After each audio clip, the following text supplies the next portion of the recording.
事实？你是试过还是咋的呀？啊，我自己的男人我自己能不知道吗？还用得着你个寡妇可惜？我幸福着呢，我男人也很行，谁敢再乱嚼舌根，我撕了他的嘴！哇，我媳妇儿竟然在维护我！沈渊大踏步一下子上了岸，眸光扫视了一圈，最后停在柳春梅的身上。老子上次是看在李正的面子上放过了你，你竟然还敢挑战老子的底线啊！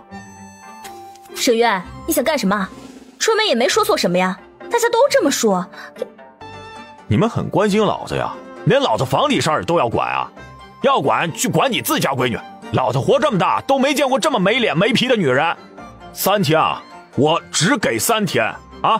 这娘们儿若还留在大柳树村，就别怪我嘴上不把门。沈渊一口气说完，正好李正也听到动静赶了过来。他一张老脸黑如锅底灰，气得浑身都要颤抖起来了。沈渊，对不住，是我们没教好女儿。你放心，这2日我就让她嫁出去，再不碍你的眼。爹，我就是说说的，我没有，我不嫁人。柳大平啪的一声给了他一巴掌，这次是真的恼了。你不嫁，我就把你送去关梅，让他们随便陪，你还抽犊子！赶紧带他滚回家，丢人现眼的玩意儿，把他关起来，再敢放他出来，我连你也休了。柳大平吼了一句自家婆娘，王秀平吓得一哆嗦，拽着女儿就跑了。媳妇儿，我们回吧。不抓鱼啦。刚才渔网抓了1网，够多了，都留给他们吧。渔网也让他们用，我们先回去。小玉儿和小云逸立马跟在他们后面，俩小人在他们背后嘀嘀咕咕的。太好了，那坏女人过几天就要嫁出去了。哼，坏女人还想给我们当娘，没门儿！就是，我们娘亲也好厉害，我好喜欢娘亲。娘亲打败坏女人啦！爹爹好厉害呀！坏女人离开咱们村，赵小小是不是也要离开？太好了，我也讨厌赵小小。什么沈渊不行的？你看那小媳妇黏糊沈渊的劲儿，若是沈渊不行，哪有那么黏糊啊？就这样，沈渊不行的传闻不攻自破，再也没有人敢多说一句了。媳妇儿，我有事情想向你交代。你不用解释，反正我们也不是真的，在外面我会帮你维护你的尊严的。我谢谢你了，今天确实是挺维护我的，可是怎么感觉你好像很早就知道的样子，不然今天一点都不震惊啊。你也觉得我不行啊？坐好，你听着，外面都是瞎传的，我是个正常男人，行着呢。苏婉婉不由自主的就想往下看，视线一下子就落到了某处。我不纯洁了。哎呀，你坐好，我想和你说说过程。过程？谁要听你说过程？你就是个大流氓，什么过程啊？这种事情晚上再说不行吗？我相看过女人，没看上，不知怎的就被媒婆和大伯母传成了那样子，我也不想解释，哎，无所谓，正好也能让柳春梅那个女人死了心。至于柳春梅，她……沈渊一口气就把和自己有过交集的任何女人都给交代了个清楚，甚至把官媒给分配的那个也给交代了。苏婉婉目瞪口呆，脸又红了。她果然不纯洁了，她说的过程竟然是传流言蜚语的过程，她还以为……嗨，她脑子里现在怎么都是黄色废料啊？干嘛要跟我说这些？老子稀罕你，不希望你误会。曹孩子的表白好带劲呢！骗子，沈渊，你就是个骗子！沈渊，你什么时候开始稀罕我的？我说了，你不准生气啊！你没来之前，我就肖想你了。我不骗你，你失踪那段日子，我像丢了魂一般。你一定不知道见了你我有多激动，就想着让你先骗回家。如果我不同意离开了呢？你也知道我可能……我不敢想，你若是不喜欢我离开这里，我可能不会勉强。若是你忽然又消失，我也控制不住。但是不管如何，在于安心里，你就是我的妻子。除了你，我永生不会再娶。哪怕你消失了，你也是我唯一的妻子。其实，在你来之前，我一直想过，如果这辈子见不到你，我就孤独一辈子吧。这还有什么可犹豫的？苏婉婉，这么好的男人，不要是留给别人吗？看着沈渊那张越来越近的脸，苏婉婉忽然踮起了脚尖，猛然一个抬头亲了上去。操！沈渊，我们谈恋爱吧。说完，一个转身，直接开了门就走了出去。沈昭，今天中午加个肉菜，我来做。苏婉婉出了门，独留沈渊一个人，似乎还在回味。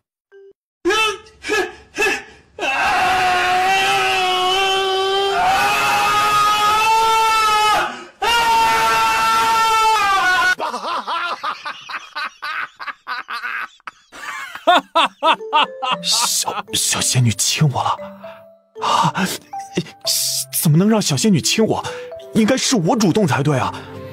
谈恋爱是什么玩意儿啊？谈什么都听他的。那个沈昭，你出去把鱼杀了，这里交给我和你嫂子吧。哎，我来切，媳妇儿。沈渊一边切肉一边拿眼看他，嘴角都要咧到天上去了，还时不时的笑出声来。苏婉婉觉得没眼看。哎呀，刚谈恋爱的老男人，飘飘然的感觉一直持续到下午沈素他们过来送网送鱼。嫂子，我娘的意思是，不行的话就拿那边他一块都给熏了，省得你还麻烦。成，谢谢大伯娘了，我们都给收拾干净后给送去。哎，媳妇儿，那鱼你就别沾手了，让沈昭先杀着，其余的等我回来再弄啊。杀鱼，苏婉婉也不会，可12岁的沈昭倒是很熟练，已经坐在那里开始杀鱼了。从明天开始，在麦收前这几天，我得去卖场训练汉子们，而且每晚安排4个人巡逻。那是应该的，咱们村长是个好村长啊。还有红薯和玉米，麦收后若是不下雨，这一天怕是也种不了了，只能等6月份下雨后再种。村长让问问6月份种会不会影响收成，还问我们能拿出多少种子。我记得你说过6月份也能种，就是冬小麦会推迟一些。至于种子，我也合计了一下，不能说太多，每家只能1亩地的量，而且要用钱来买。若是没钱的话，收成我们收2成。村长还挺信任我们，就这么让大家种啊。他可是吃过我们的红薯和玉米窝头的呢。成，外面的事你做主，倒是只要他们肯种，咱们就能借2种。娘亲，娘亲，哥哥不小心把水泼到爹爹做的炉子上了。娘亲，我错了，是我没看到。没事，这炉子已经可以用了，你也是在帮忙干活，应该表扬你才对。真的没事啊？吓死我了！甭说没事，就是有事，你们又不是故意的，而且主动认错就是好孩子。好了，今晚上咱们就用这个炉子吃鱼火锅。什么是火锅呀？娘亲，我要吃火锅。娘亲，我还要喝可乐，可以吗？都是小吃货，赶紧去干活去。见他抬锅，伸手就要去接过，却不小心抓到了他的手。苏婉婉脸微微一红，一想到他们现在可是正式确立了男女关系呢，抓个小手害羞个什么劲儿啊？一个抬头，沈渊的大脑袋已经凑了过来。婉婉，我想亲你。你亲呗，你别光说不干呢。咋的呀？还让我主动啊？沈渊心跳如鼓，一个低头，终于亲上了那个让自己心心念念的小口。苏婉婉瞬间就觉得快要呼吸不上来了，一下子拽上了他的衣领。2个都不会的人就这么把自己弄得气喘吁吁的，好半天才松开。孩子还在外面呢，你赶紧出去。下次我轻点。你快出去，快出去。晚上的炭鱼火锅直接放在了小炉子上。苏婉婉从空间拿出自己家用的小铁锅，一家人围着炉子。这一顿火锅也是吃得热火朝天呢。都洗漱之后，苏婉婉从空间拿出了从红薯藤上弄下来的一些苗子，这些分成3份，一份给村长，一份给冯刚，还有一份我想给隔壁的李玉玲嫂子。都听你的，你远一点，别让泥弄你身上了啊。太暗了，别做了，又不是急事，我没关系的。那也行，现在天亮的早，我明早起来弄。谁说不是急事的？媳妇儿的事就是天大的急事。闻了闻身上的汗臭味儿，也不敢做什么，立马就要去冲凉水澡。这刚准备出去，他就开门进来了，一下子就把他抱了个满怀。你怎么洗这么快啊？沈渊却是紧紧地拖着他，直接到了床边，轻轻地把他放下。你还想走？这一吻到底是比上次熟练了许多。苏婉婉的胳膊已经支撑不住了，直接倒在了床上。沈渊放开了他的小嘴儿，又是一个低头。我先擦擦头发。苏婉婉震惊了。尼玛，我这都意乱了起来，你就去擦头发，我不在意好吗？媳妇儿，你上午说的谈什么恋爱是什么意思啊？是要和我做真正的夫妻了吗？谈恋爱是试着做夫妻，还不是夫妻呢。我们那里先谈恋爱，觉得2人合适才能成婚，不合适就会分手，重新去找别人谈。咋的？还想找别人去谈啊？不准找别人，你我是有婚书的。放心，我会对你好，会让你满意，让你知道我们是最合适的。翌日，沈渊天刚亮就起来弄厕所了。从今天开始，他每日早饭后要去卖场交村里的人脸权。呀，沈渊家的来了，快进来。嫂子，你叫我婉婉就行，喊那个太生分了。哎呀，瞧我，你说的是，以后我可就叫你婉婉啦。哎呀，你怎么还带东西来了呢？这是红薯苗，我想着看嫂子愿不愿意先种一些，若是6月份能下雨，还是能成活的。那咋不愿意啊？谢谢你了，妹子。不管青天剑测得准不准，种下去总是一份希望，不是？我听村里人说了，村长呢打算等麦收后，就让村里人跟着你们种玉米。我先跟你说好了，算我一份啊！你那里有多的都给我，别人不种我们种。上次你给铁牛的那几个玉米窝头可太好吃了。婶婶，铁牛哥哥呢？我要找他玩。月儿妹妹，我在这儿呢，我在这儿呢！哎呦喂，疼死我了！小月儿一听，立马跑了过去，不过却是没进去，捏着鼻子站在厕所外面喊着：“铁牛哥哥，你咋了？”我肚子疼，疼死我了！铁牛这是吃坏肚子了吧？拿药了吗？去咱村里柳大夫那儿拿的药，最近好多孩子都这样，听说镇上也有呢。哎呀，吃了药也不太管用。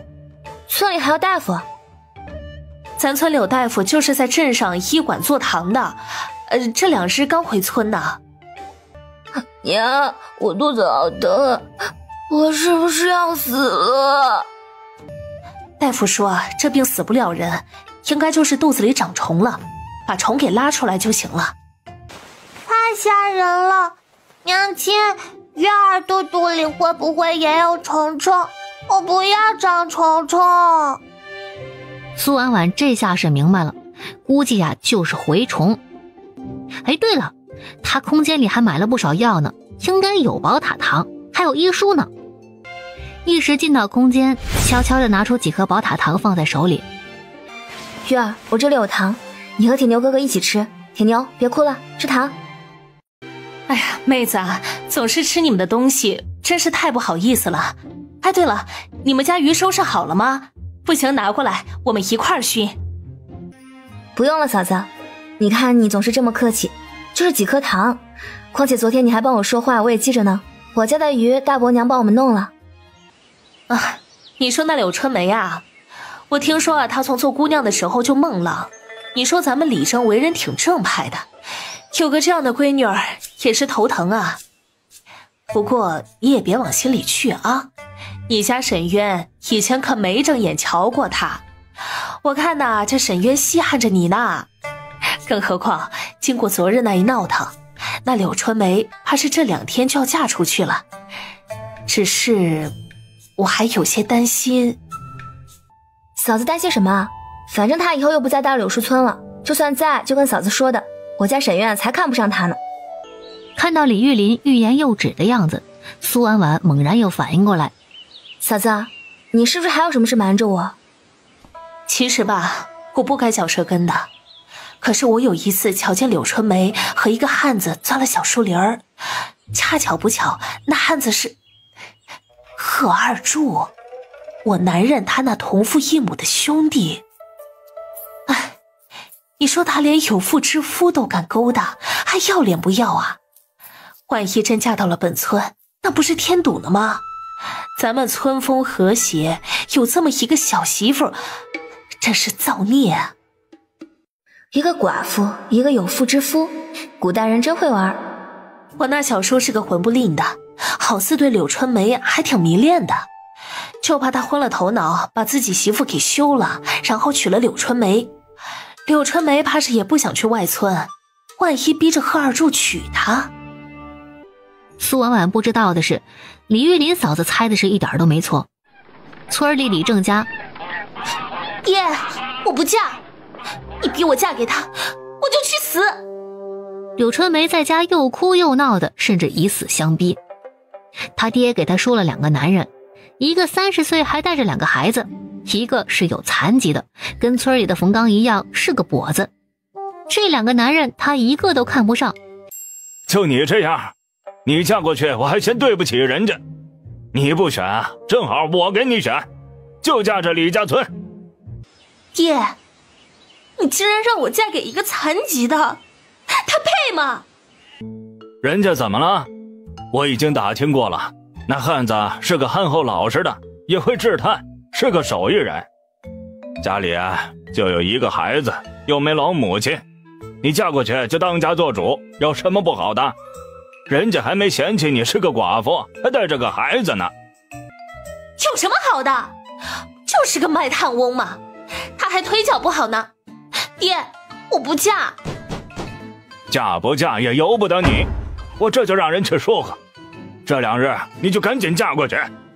柳大平下定了决心，直接把门给落了锁，回头看着院中其他人，不怒自威。谁敢给他开门，我打断他的腿。苏婉婉当天晚上就这么随便提了一嘴。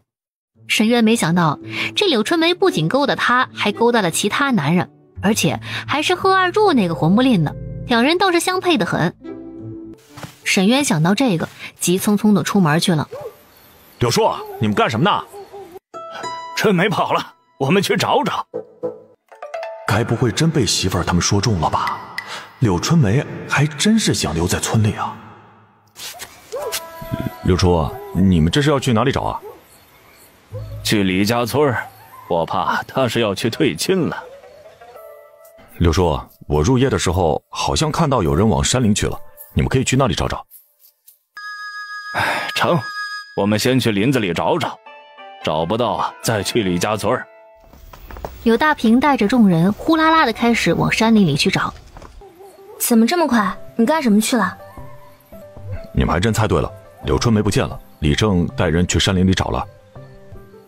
该不会真被玉林嫂子说中了？她想嫁给贺二柱，古代的寡妇还真是猛啊！有柳叔在，她嫁不成。管她嫁成嫁不成，留在村里我也不怕她。就是你，我从没正眼看过她。婉婉，我只馋你。这什么胡狼之词啊！沈渊用实际行动证明了自己是怎么个馋法。此处风光旖旎，山林更是干柴烈火。谁知2人正激烈之时，柳大平带着人上了山了，还听到了他要休妻娶柳春梅的话。无耻，无耻！我柳家怎么出了你这么个孽障啊！李正，我是真心想娶春梅的，我一定对她好。孽障，打！给我打死这个鳖孙儿！柳家子弟也是觉得没脸，一个个是上前就拳打脚踢啊！爹，别打了，我要嫁给二柱，求您成全我们！你个不要脸的玩意儿！我柳大平没有你这种女儿，我要和你断绝关系！哎，别打了，是你女儿勾引我的，凭什么打我呀？就你女儿这破烂货，当谁稀罕呢？贺尔柱，你别提了裤子不认人，我跟你拼了！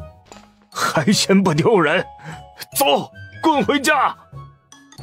呸，什么玩意儿啊？当我愿意娶呢？女儿白给老子玩了几次，装什么正版？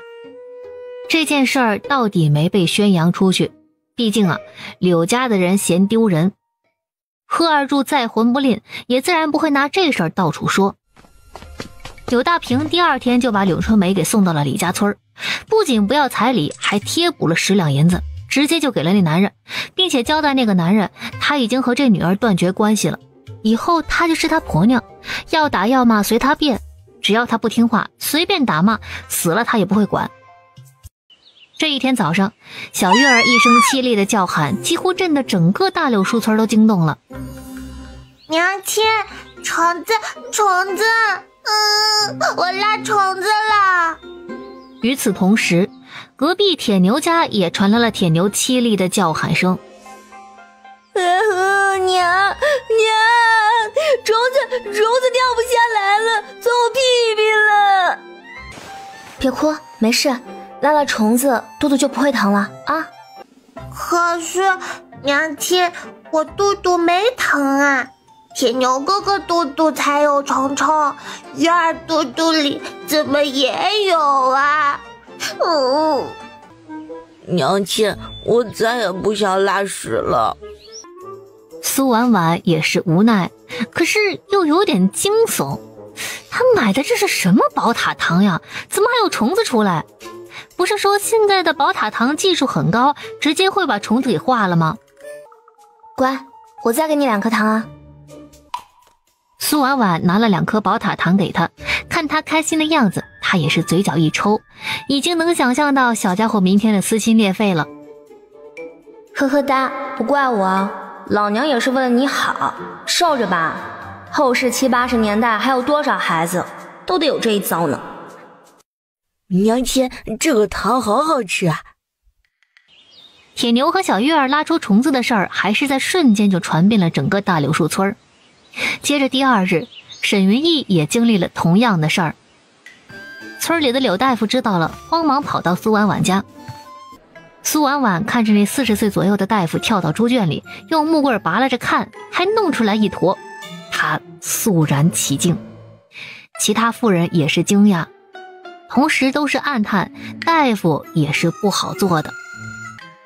是我错了，昨天我还埋怨他的药不管用，孩子吃了2天了，肚子还疼。苏婉婉看着那40多岁的男人用瓦罐装起来一点粪便，丝毫不嫌臭不嫌脏，不由得有些感动。苏婉婉已经打了一盆水出来，柳青云也没客气，先把那瓶子放在地上，自己洗干净了手。沈渊家的，谢谢你，这玩意儿可珍贵着呢。有一条虫子还让柳大夫这么宝贵呢。那可不，对我们医者来说，每一个标本都是珍贵的，能从里面研究出不少东西呢。指不定有了这东西，就能研究出灭虫的药方来。唉，还是刘某无能啊！村里这么多孩子长虫，到现在都没一个可用的药方。嗨，我们咋能怪您呢？这长虫的病，甭说是咱们镇上，就是去京城，怕是也没几个大夫能治吧。咱还是头一次听说呢。可也不能任由咱们的孩子这么疼下去吧，这万一拉不出来，那么大的虫子不得把孩子吃掉啊。哎呦，怎么办呢？大夫啊，您可得好好研究研究，救救孩子们呢。对啊，我家的已经疼2天了，拉稀也2天了，可是这虫子就是下不来。苏婉婉听闻，意识早就已经进到了空间了。苏婉婉又开始扒拉药品，被她找到了一盒中药丸的除虫药。嘿，太好了，这个可以啊，是黑药丸，而且呢，看了看盒子上的药方，都是中草药。请相信我，我一定能配好药的。铁牛娘，我能问一问，你家铁牛除了吃药，昨日还吃了什么特殊的东西吗？没吃什么特殊的，就是野菜饼子啥的，跟大家吃的都一样啊。沈渊家的，你家2个孩子这2日都吃了什么？那个刘大夫，我也是昨日听铁牛娘说了几句村里的情况，就想着我家2个孩子会不会肚子里也有虫，然后就回来为他们吃了几粒药。是否还有剩余？可否给老朽看看？当然可以，不过我的药也不多了，这药是以前在我们村我遇到的一个游医给我的，当时我们村里就有几个同样症状的，我娘买了留给我用的，迟迟也没用上。听贺嫂子说了之后，我就想着这药也不知道管不管用，先让小月儿和小云逸用上试试，若是行了再给铁牛试试。谁知道铁牛体质好，就是自己排出来了，倒是还留了几颗。是这样的，这些孩子自身体质好，也是有能自己排出来的。妹子啊，我看你太客气了，还想着我们家铁牛呢，还让你家的试药。好吧，该谢的宝塔糖也是我给的。嫂子，这不是也没用上，不过也好，这几颗我这就拿给柳大夫，希望柳大夫赶紧配出药来，这样咱村的孩子都不受罪了。苏婉婉说完，转身就装作去屋里拿药了。这沈渊家媳妇还挺好的嘞。是啊，这么珍贵的药都能拿出来，咱村的孩子们有福了啊！若柳大夫真弄出药来，咱都得谢谢人家呀。沈渊家的，真是太谢谢你了，这药我得拿回去砸碎看看，只是这毕竟是别人的配方，为了孩子们，老夫这也是没办法，还请告知那医者的姓名，若是将来药方发扬光大，也好冠名啊。哎呀，这时间太久了，那大夫又是个灵医，走街串巷的，我们也没问。那个刘大夫，我听那个灵医说，这病都是大家喝生水的原因，大家可以回去看看，水里是不是有很多虫子，尤其是现在热天，水里虫卵很多，所以我们平日喝水要烧开了再喝，不然就算这次拉出了虫子，下次还可能再长虫的。小娘子提醒的是，不仅水里有虫，平日里大家都得注意卫生，手上到处摸也会摸到虫卵。妇人们又是七嘴八舌地议论了几句，看看天色，总算是都离开了。娘亲，是不是那个像宝塔一样的糖果呀？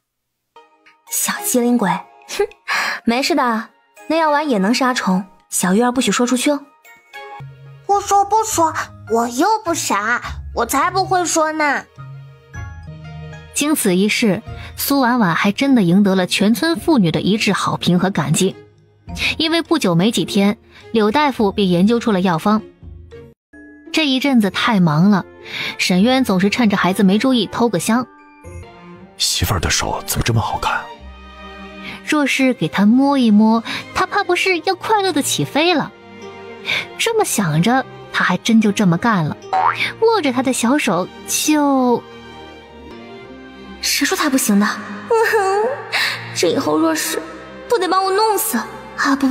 不能矫情，我要幸福死。收麦前这一夜，苏婉婉没能离开沈渊的房间，被他亲了一个遍，最终在他怀里睡着了。田里已经有了很多人了，都趁着早上这会儿太阳还不毒，抓紧时间割麦子呢。沈渊已经调整好了姿势，这麦山就像是一个大箩筐，掌握不好还真弄不成呢。甩一下出去，不仅没割到麦子，反而差点把那箩筐甩回来，这就挺尴尬的。这玩意儿还怪不听话的，看老子不收拾他啊！沈渊也是一个高兴，甩着那麦山越做越熟练，不多一会儿就已经是收了半亩地了。媳妇儿，你这小身板就别干了，在地头看着就成。嫂嫂，您还是回去歇着吧，这太阳太晒了，地里有我们就行。不行，你回去给我们做饭。哎呀，行吧，大家都下了大力气，他还是回去给他们弄点好吃的。苏婉婉就这么回到了家，立马他就熬上了绿豆水，顺便还看看中午做什么饭菜。沈渊，这是什么东西？这是麦山，我媳妇儿念着我家劳力少，特意琢磨出来给我用的。你们看啊，这上面啊可是有很多刀片的。沈渊媳妇儿可真聪明啊，这都能想出来。沈渊，这东西花不少钱吧？这东西就几个刀片值钱，其他都是竹篾，刀片差不多1两银子。1两银子，其实也算可以了。想想5把镰刀也不止1两银子的。是啊，我家就2个劳力，若是能用上这麦山，来年啊还能多种几亩地啊。渊啊，你这麦山，来年叔也能整一个不啊？这有啥不能的？我媳妇儿说了，这玩意儿啊就是解放劳动力的，谁想用啊尽管自己去做。呀，沈渊媳妇儿这是大公无私啊！嗨，啥也不说了啊，沈渊啊，你娶了个好媳妇儿，好好对人家啊。结果可想而知，只有一个重劳力的沈渊家，这个麦收的却是最快的一家。沈渊这边喝了绿豆水，就让他赶紧回去。苏婉婉看了看大伯娘他们，看绿豆水还剩得多，就端到那边去了。大伯娘、嫂子，你们也来喝点绿豆水。哎呀，谢谢你了。哎呀，我正渴着呢。孙叶子见状，也立马扔掉了麦穗，跑了过来。我也喝一口，渴死我了。哎呀，可真甜呐！孙叶子喝完又要去咬，张翠花却拍了拍他的手。咋不渴死你呢？你大嫂还没喝呢。燕儿啊，别干了，歇会儿过来喝口水。谢谢弟妹，谢谢娘。他谢了一声，这才喝了一碗水。婉婉啊，你可真聪明。那麦扇你咋想出来的呀？本来你大伯还说要去帮你们呢，这下好了，我们还用上你们家的麦扇了。今年这收麦的速度啊，要快些了。大伯娘，你可别夸我了。弟妹这命可真好，这孩子们都在干活，就她天天的只送水的时候能看见个人。你也不能这么说，弟妹不也在家忙活吗？她还做出来了麦山呢。你个懒蛋，嫌弃我们老沈家亏待你了？人家沈渊愿意宠着媳妇儿，关你屁事儿啊？还羡慕的？有本事你把刚才那绿豆水给老娘吐出来，喝还堵不住你的嘴了。张翠花又是一阵猛抽，孙叶子嗷嗷直叫的跑去干活了，再也不敢多说一句。弟妹，她就是嘴欠，你别往心里去。娘说的对，男人愿意宠着你，他就是嫉妒你。嫂子，我知道的，沈渊不让我干活，我也没办法呀。媳妇儿，太阳太毒了，你赶紧回去，别晒着了。这汉子是故意的吧？哟，这小媳妇儿害羞了。沈渊呐，你可真疼你媳妇儿。婶子，你可别说了，我媳妇儿脸皮薄。哎呀，宠自己媳妇儿不是应该的吗？不丢人啊，宠媳妇儿才会家旺呢。老柳叔说的没错，宠媳妇儿旺家，我自己的媳妇儿我乐意宠，关别人什么事儿啊？我又没让你替我干活。媳妇儿不是让你在家歇着吗？这又是弄出什么来了？这叫连家，取代木棒敲打，看看好用不好用。你先试试，不过咱家现在有牛，直接用10年就行，倒是不必再出这么大力。我想着把咱家的牛也牵过来，可以和李胜家的轮流拉10年，这样夜里的时间也不能浪费啊。那咱家的只拉晚上，咱也收铜板吗？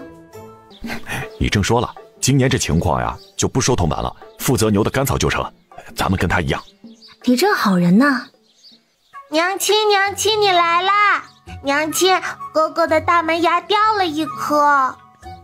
你哥哥7岁了，是该掉牙了，小玉儿到了时间也会掉牙的。我不要掉牙，掉牙说话漏风还难看。这边沈渊已经走到自家麦穗儿那边，拿起那连夹甩了起来。这个好使啊，不用10年，感觉我也能很快的敲完。咱家有牛，干嘛要你下力？嫌你力气大没出屎啊？你最近都没让我碰，确实没出屎啊。我力气是大，你早晚会知道。这边沈渊又拎着连家敲了好一阵子，再次成为了大柳树村的中心人物。一群人跑过来都看热闹。沈渊趁机说了自家牛业里也可以用来拉屎撵的事情，条件和李正家的一样，如果排不上队的也可以用这个连家，并且他说明柳二叔那边有连家，20个铜板一个。总之这次卖收的就很和谐，速度也很快。没过几天，全村的麦子就都收完了，晾晒卖场上也是一茬又一茬的收。这一日夜晚正睡得迷糊间，忽然听到外面砰的一声，苏婉婉瞬间就起了身，立马穿好了衣服。沈昭已经跑了出去。沈渊今日不在家，领着人在村里面巡逻呢。村里面到处都是吆喝声，还有铜锣声。嫂子，是野猪，野猪下山了。木门被野猪撞的是咯吱咯吱响，眼看着就要被撞开了。苏婉婉和沈昭抬着木棍瞬间顶了上去。娘亲怎么啦？是野猪吗？听我说，沈昭，你去抬一袋粮食出来，铺在这门口。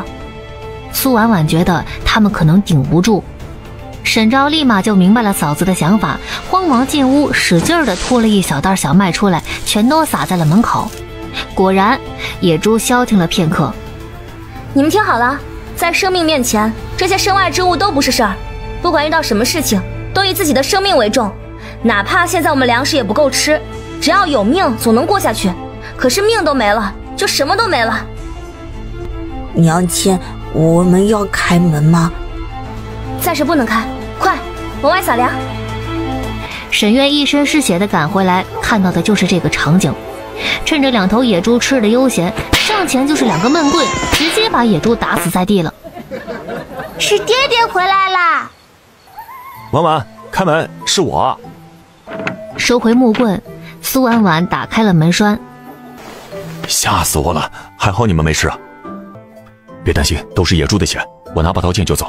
你们在家把门拴好，多用几根棍子顶着，我得赶紧过去。有一群野猪要在卖场吃粮食，我会把野猪都引过去。你们做得很好，若还是有野猪啊，就往外扔粮食。比起命来，粮食算什么呀？野猪吃饱了就不会进家门了。放心，我会注意的。经过这事儿，几个孩子也彻底睡不着了，干脆就等在院子里。沈渊这一去啊，再回来已经快到天亮了，而且是被抬着回来的。野猪太多了，而且都是壮年野猪，村子里的汉子没有几个能打的。沈渊一人难敌众野猪，还是被猪给撞了一下。都别担心，我没事儿。这一下呀，村子里有肉吃了。都怪我们武力不行，连累了渊哥。是我，若不是我不听渊哥的话，非要上前挽救那些粮食，渊哥也不会为了救我。行了，都先别围在这儿啊，让柳大夫先给看看。还好没伤到筋骨，就是淤肿，休养几天就好了。苏婉婉见柳大夫已经收了药箱，立马上前就要付药费。沈渊是为了村里的粮食才受伤，这钱怎么能你来出啊？由我来付吧。你们把我当成什么人了？都别付了，我不收银子。上次那青虫药还是沈渊媳妇儿给我的，若不是她，我也做不出来药。沈渊又为咱村受了伤，他们夫妻是咱们全村的恩人，得念着他们好。你当我不知恩啊？我这都记心里呢。沈渊啊，你这几日好好休息，我先去处理外面的事情了。没事了，你们都再去补个觉吧。沈昭看了看，带着小月儿还有小云逸出去了。媳妇儿，我没事，别担心。你告诉我说这是没事？我说了，敢受伤就别再碰我了。那可不行啊，有媳妇儿不能碰，你要憋死我呀。媳妇儿本来没受伤的，我安排的好好的，谁知那东子舍不得那些粮食，哎，正好有2头野猪向他冲过去，在我眼皮子底下，我不能见死不救啊。那孩子家呀，就他和他老娘相依为命，他老娘还是个瞎子，你说他若是出事，那老太太可咋办呀？你放心，我心里有数，以前无所谓，死了就死了，可是现在有你在，我惜命着呢。说什么死呢？不死，我们还没圆房呢，我可舍不得死，更舍不得你。沈渊，你真正的名字叫什么？霍远，我叫霍远。霍远，听起来就像是个大将军的名字。霍远。沈渊最终还是躺在苏婉婉的怀中沉沉睡去了。累了一夜没睡，他是真困了。做完这些，苏婉婉喊了小玉儿和小云逸回去，带着沈昭一起去了老宅。二堂兄受伤了，沈渊躺床上不能动，大伯都来看过沈渊了，那他理应也该去看看。哎呀，来就来了，带什么东西啊？咱们现在可不行这个啊，更何况沈渊还受着伤呢，拿回去给沈渊吃。给二哥吃的。大伯娘，二哥他咋样了？哎，得躺几个月，幸好你和几个孩子没事。我还听说野猪也去你们家了。多亏相公及时回来，撒了粮食，把野猪都引走了。这天杀的，我怎么这么命苦啊？全村就我男人伤得住，这日子怎么过呀？你男人还没死呢，嚎什么嚎？再嚎回你们老孙家哭你爹去，日子怎么就不能过了啊？你跟老娘好好伺候你男人，再有什么歪心思，老娘打断你的腿。阿哥，我们走了，你好好养伤。苏婉婉在门口喊了一声，算是打了招呼，就要走了。这沈渊也受着伤呢，以后来坐坐就行了，不用带东西啊，回去给沈渊补身子用。苏婉婉无奈，她知道推脱不过。咋不需要了？沈恒不比沈渊受伤重啊，沈恒更需要补身子吧？娘，咱家正好没鸡蛋了，沈恒吃啥呀？这是弟妹给沈恒拿来的鸡蛋，我们不能不要啊。张翠花嘴角一抽，一脚就踹了过去，直接把孙叶子给踹倒在地。这个家还轮不到你做主呢，吃怎么吃死你？自己偷藏吃食，自己要去找死，连累的我儿子受伤，你还有脸了？呸！什么玩意儿！娘，我和二叔刚刚进屋的时候，看见二婶婶在吃鸡蛋，咋就家里没鸡蛋了呢？二伯伯受了伤，为啥二伯母吃鸡蛋呀？不是给二伯伯吃的吗？你俩也是小机灵鬼。就那2个鸡蛋给沈恒吃的，你还让吃了？啊，你个臭娘们，饿死鬼投胎转世是吧？你男人为了你都受伤了，你那心怎么那么硬呢？不得了了，婆婆打儿媳妇了。他是个男人，保护我不是应该的吗？2个鸡蛋我吃一个怎么了？我吃了才有力气照顾他呢。嫁到你们家我算是倒了霉了。嫁到你们家我也受罪了呀，吃个鸡蛋还要挨打，有没有天理了？虽然说都是穷闹的吧，可这孙叶子也够极品了，分不清形势啊。受罪？那你给老娘滚回你们孙家去，看看你是受罪还是享福呢？赶紧滚！我不走，村里那么多野猪要分肉呢，咱家沈恒受伤最重了，咋的不得多分点啊？这不要脸的东西，沈恒是救你伤的，不是救粮食伤的，还想多分点，你脸怎么那么大呢？沈昭早就出门喊了大哥还有大伯回来，正看到张翠花在打孙叶子，赵燕上前抢过了婆婆手中的扫把。老大媳妇儿，你们把她送回孙家去，我老沈家不能有这样的儿媳，嫌我家受苦，你还是回你家享福吧。你们要休我？不，你们凭什么呀？休也得看看沈恒同不同意呀。我同意休妻。沈恒，你说什么？你要休我？我做错什么了？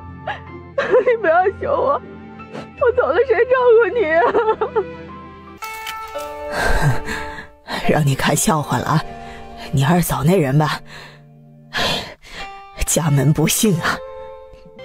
大伯娘，谁家没有一桩两桩的糟心事儿？您赶紧回吧。苏婉婉猜的没错，孙叶子最终还是留下了。不过他再三保证一定会和沈恒好好的过日子，再也不多嘴的。这个保证有用没用呢？苏婉婉不关心，她关心的是家里来了2只小猪崽儿，还分到了几乎1整头猪。娘亲，咱们终于可以养猪了呀！小猪猪好可爱呀！沈渊媳妇儿啊，东西都送到了。小猪崽儿，我是想着你家里有猪圈，不过这年头养猪怕是也困难，真是没啥喂的了，想杀就杀了吧。成，我知道了，谢谢你了，柳叔。是我该谢谢你们2口子。对了，明日农业司的人可能会来，我把麦山和连家的事情都说了，若是他们问起什么，你就照实说就行了。多谢柳叔，我知道了，绝不给咱们大柳树村丢脸。戴礼正离开了，苏婉婉看了看那整个1头猪，都不知道该怎么处理好了。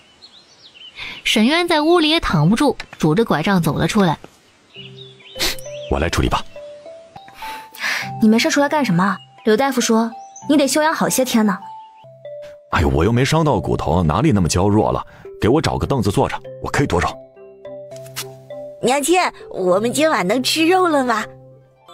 瞧你们馋的。行，今晚咱们吃饺子吧，庆祝麦收结束。哇，太好了，月儿好久都没吃饺子啦。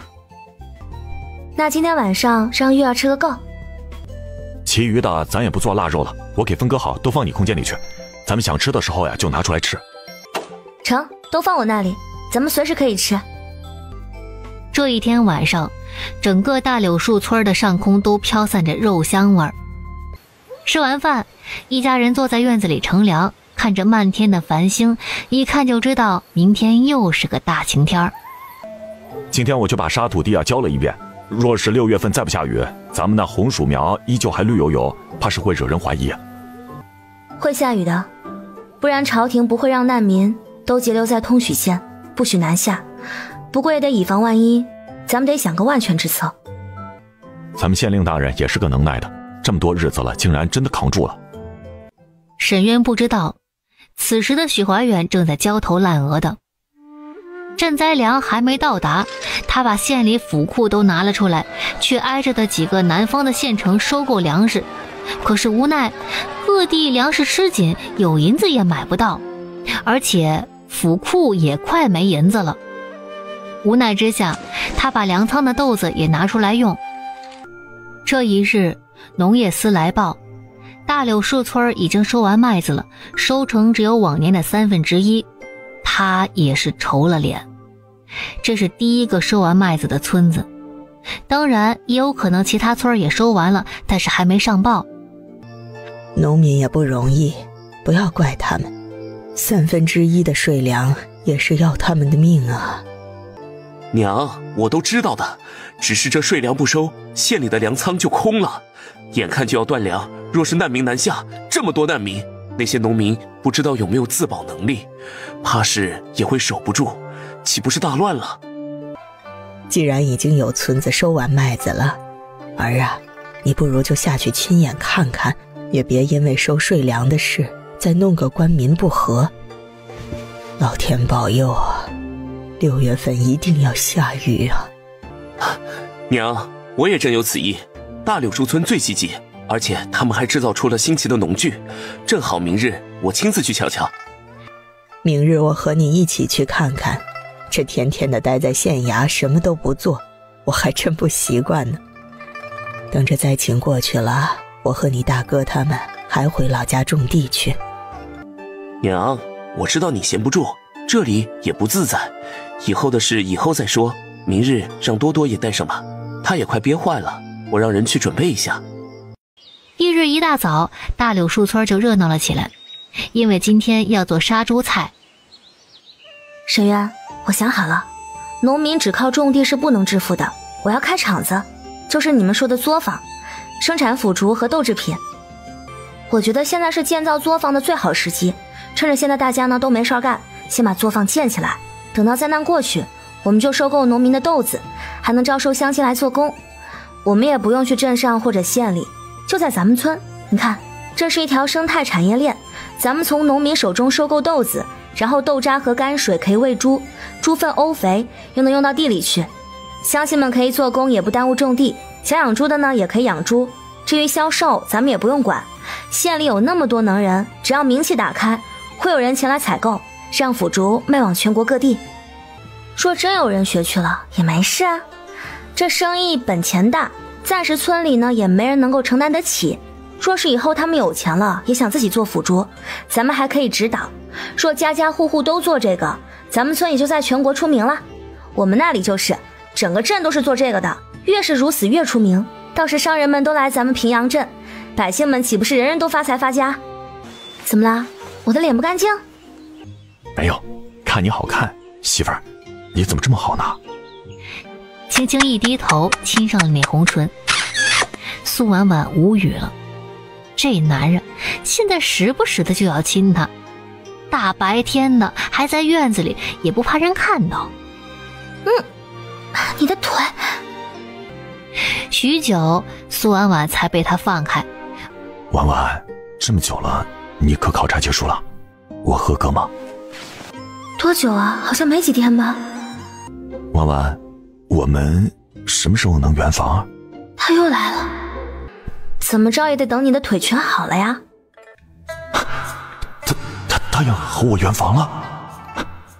婉婉，别发骚，说正事。你说的对，现在建造作坊的时机最好了。我看这口大锅就需要浪费很长时间，该定做的咱先做上，一步一步来。大锅不难，就是费时间，左右还要建厂房、垒炉子，咱们就慢慢来。你不用操心，这些交给我就好了。赵大人，您还亲自来了。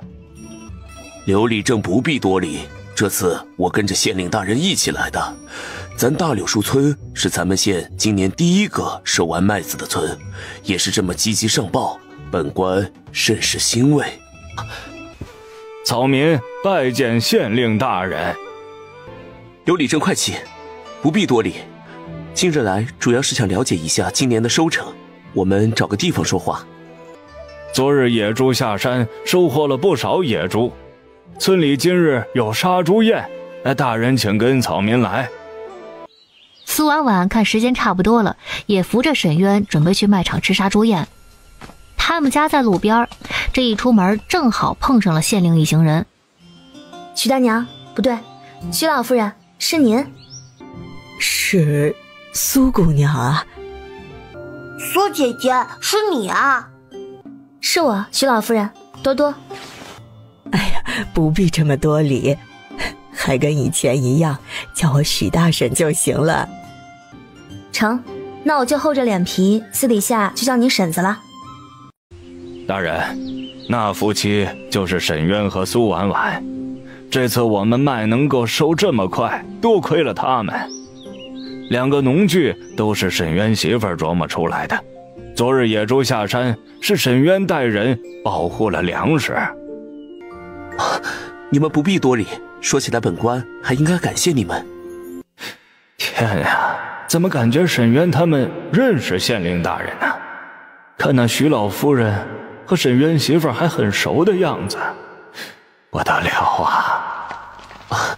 听说沈兄曾在军营多年，不知道是在哪个军营服役。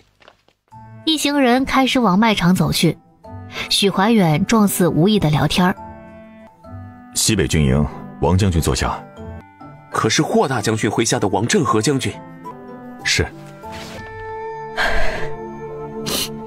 霍大将军以身殉国，换来我大夏边境和平，如今已经有2年了吧？是啊，刚好2年。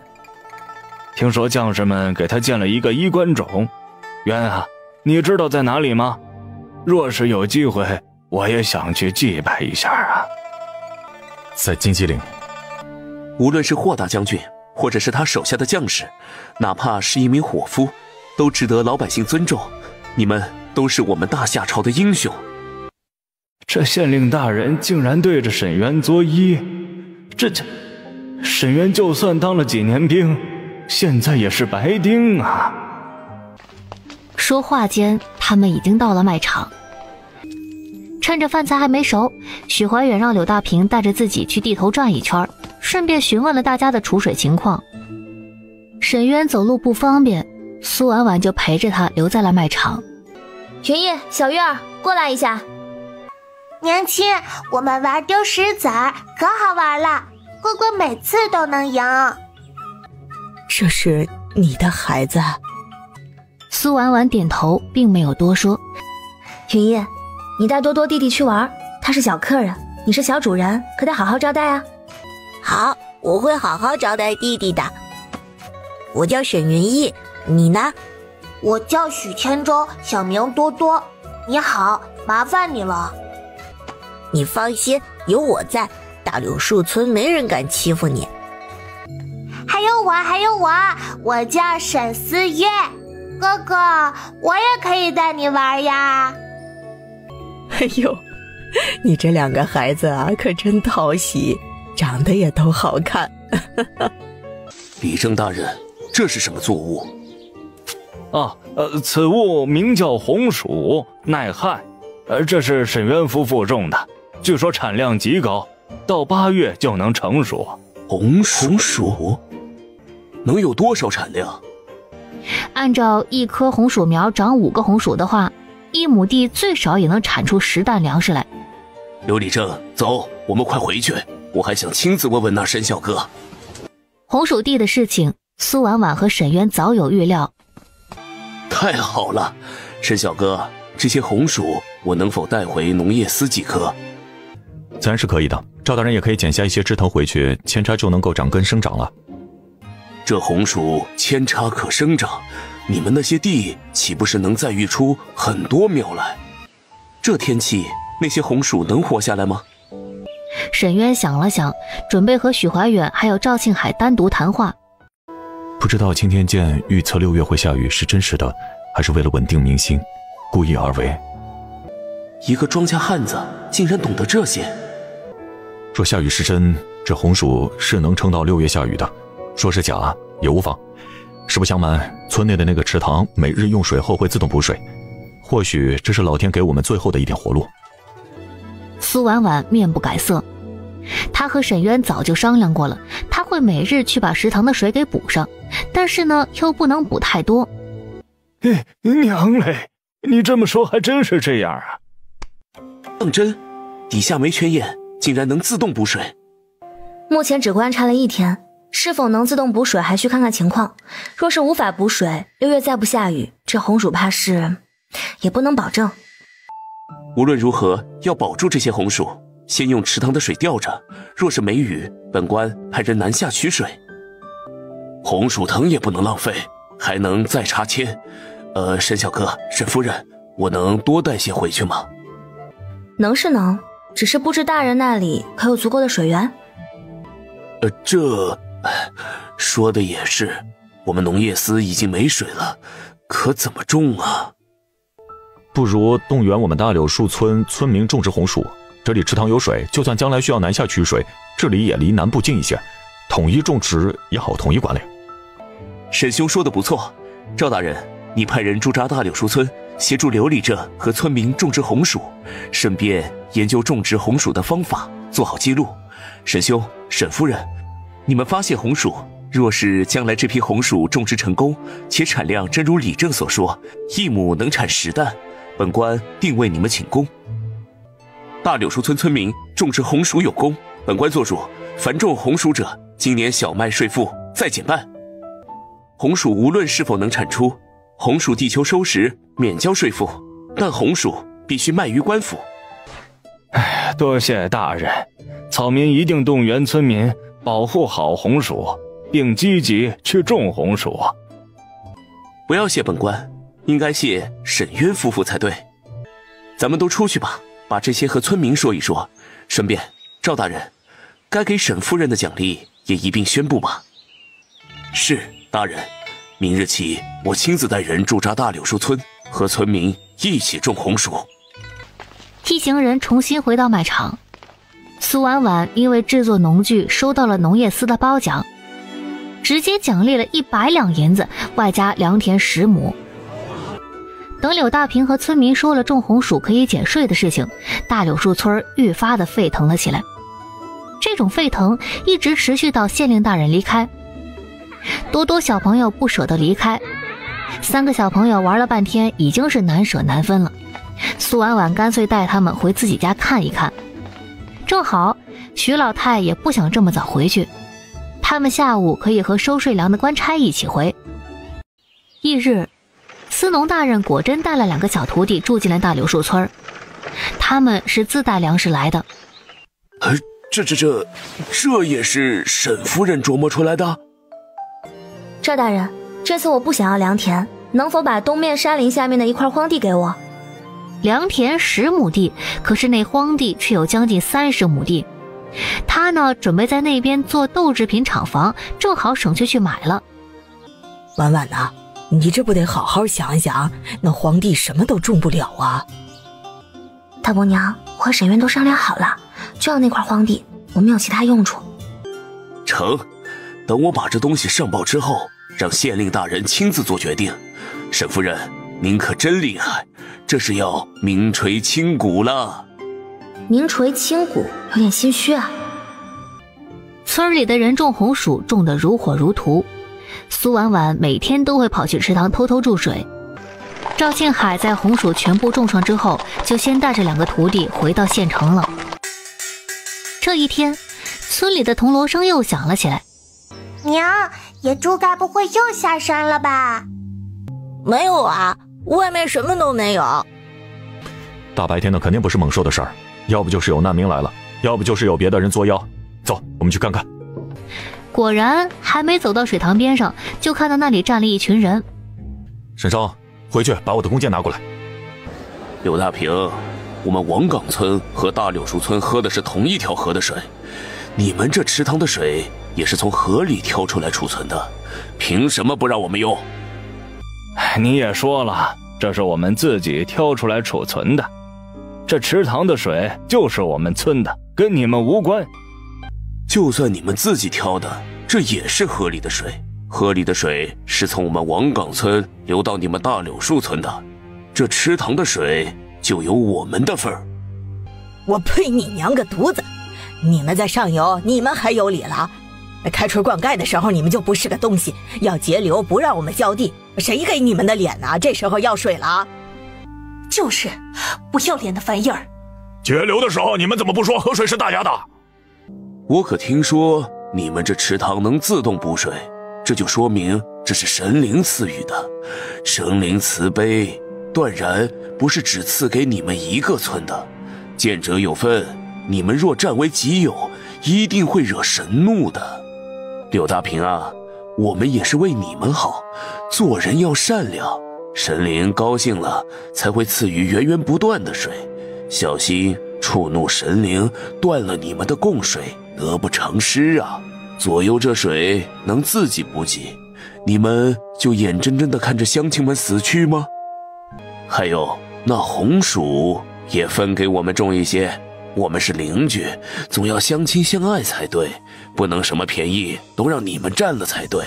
更何况，王理正是不是想说，这红薯也是在山上发现的，山上也是大家的，不能独吞？这位小娘子硬是这么说也没错。你娘的，照你这么说，你们在山上打的猎，在山上挖的野菜，是不是也要给我们分一分啊？对啊，这是人家沈渊夫妻自己找到的，爱给谁就给谁啊！人不要脸，天下无敌，赶紧滚吧！都天灾了，谁管这些啊？我们也是为了活命，我们就不信了，今日带不走这水。还有红薯苗，我们也要，凭什么好事都让你们占了？李正，别给他们磨叽，今年赋税他们交的都比我们的少，凭什么？王岗村的汉子们早就等不及了。王根生忽然觉得头顶一紧，一枚剑正刺入他的束发当中，剑头还发着冷冽的寒光。只见那男子一只脚着地，眸光凶狠，又是一个拉弓，剑头指向了他们。老子的红薯想给谁种就给谁种，想要红薯也得问问我手中的剑同不同意。沈渊一声冷哼，又是一根剑发了出去。透过人群，这剑直接刺入到了身后的一棵柳树上。大柳树村所种红薯皆在官府备案，大柳树村的池塘也是县令大人亲自下令，专门用于红薯灌溉。你们以为趁着农业司大人不在，就可以为所欲为吗？今日你们敢提走1桶水，抢走1棵苗，县令大人也绝对不会轻饶。王里正，难道和你们报信的人就没告诉你们这些吗？这哪里是帮你们，分明是害你们呀！农业司大人长期驻扎我们大柳树村，你以为是为了什么？大柳树村的人群中，有一个汉子有点唏嘘地往后退着，似乎想要挤出人群。沈渊大眼一扫，眸子微微眯起，抬手弯弓，一支箭瞬间又飞窜而出，直接插入那人束发之中。沈渊，你疯了！我们二柱可是大柳树村的人，你个死女人，没看到自己男人差点受伤啊，还不赶紧的帮忙？谁敢动？你凭什么？是他，就是他告诉我们你们大柳树村有水，而且还有红薯苗特别高产的。对，这男人不是东西，经常往我们村跑，钻冯寡妇的屋。他钻人家寡妇屋还抠门的要死，上次还被冯寡妇的姘头给打个半死呢。行了，都别说了，我们也是被蒙在鼓里，不知道是县令大人特殊关照的，要怪也怪你们自己出了内奸，就是他鼓动我们要来要水要红薯的。不可能，不可能是我们二柱，我们二柱最近都在村里呢，根本就没离开过，他们骗人。我们很多人都看到了，还能有假？要不然把冯寡妇请来，看看那一天她是不是在人家床上。哼，那也是你们贪心才会被蛊惑。这次我们不追究，敢有下次，我定然上报县令大人，治你们罪。我们走。哎呀，人没脸呐，真是至贱无敌哦。你说谁没脸呢，张翠花？哎呀呵，还知道是说你们呢，谁回答就说谁呗。咋的呀？没脸还不让人说了？贺二柱，你为什么要撺掇他们来抢我们东西？贺二柱，你是不是大柳树村的人？我们村可没有你这样的人。真不要脸，把红薯苗还回来，你们别种了。你剑法可真准。太久没练都生疏了。你能不能轻点啊？疼死我了，没用的东西。何二柱，你有没有良心呢？你怎么能这样对待你婆娘？你出去偷人还有理了不是？你婆娘咋就对不起你了？你踢人家。哎呀，这翠娥是真可怜呐。咋的？我自己的婆娘我还收拾不了了？关你们什么事儿啊？她克死了爹娘，是个扫把星，除了我谁敢要她？我能给她一口饭吃，她就感恩戴德吧。哭哭哭，就知道哭，没用的东西。她可是你亲儿媳，你怎么这么狠毒呢？你们不要欺人太甚了。说她扫把星，她怎么没把你们都克死呢？何二柱撺掇其他村来闹事，就是不顾我村利益，这笔账不能就这么算了。我曾经说了，谁若打红薯的主意，就滚出咱们村儿。何二柱，你勾结外村还品行不端，我们村断然留不得你们这种人。李正，你真要赶我们走啊？你们凭什么赶我们走啊？我们在这生活了一辈子，这里有我们的地，我们不走，死也不走。族长，我们是贺家的人，他们要赶我们走啊，你还管不管了？娘，你别管族长了，那老家伙整天说的我，肯定巴不得我走呢。咱们就不走，他们能咋样？李正还说我品行不端，你闺女能好到哪里去啊？勾搭人家沈渊不成，还跟我滚林子，那才是不要脸的玩意儿呢！你凭什么说我呀？李正媳妇王秀萍听到他竟是攀咬自己闺女，一个上前就要打过去，谁知那贺老太挡住了，两人瞬间扭打在一起。我闺女已经嫁人，你还咋地呀？你个混蛋玩意儿，是你勾搭我家闺女的，你坏我闺女清白，我打死你！谁不知道你闺女一个浪荡货，什么字体不检点，怨谁呀？你们又比我们高贵到哪儿去？王秀萍，动我儿子，我跟你拼命！快把他们拉开，成何体统？要让别的村看笑话吗？是我柳大平管教不严，养了那么一个闺女，她现在已经嫁出去，我也跟她断绝了关系。这是我自己家的事儿，让大家看笑话了。我对不起沈渊府集，我会去向上面说明，主动卸任，请能者拒之。柳叔，你严重了，你可别卸任啊！对啊，李正，你和你那闺女已经断绝了关系，你做得够好了，没有偏私。是啊，闺女没养好不是你一个人的问题呀，更何况柳春梅也没做危害咱们村里的事儿啊。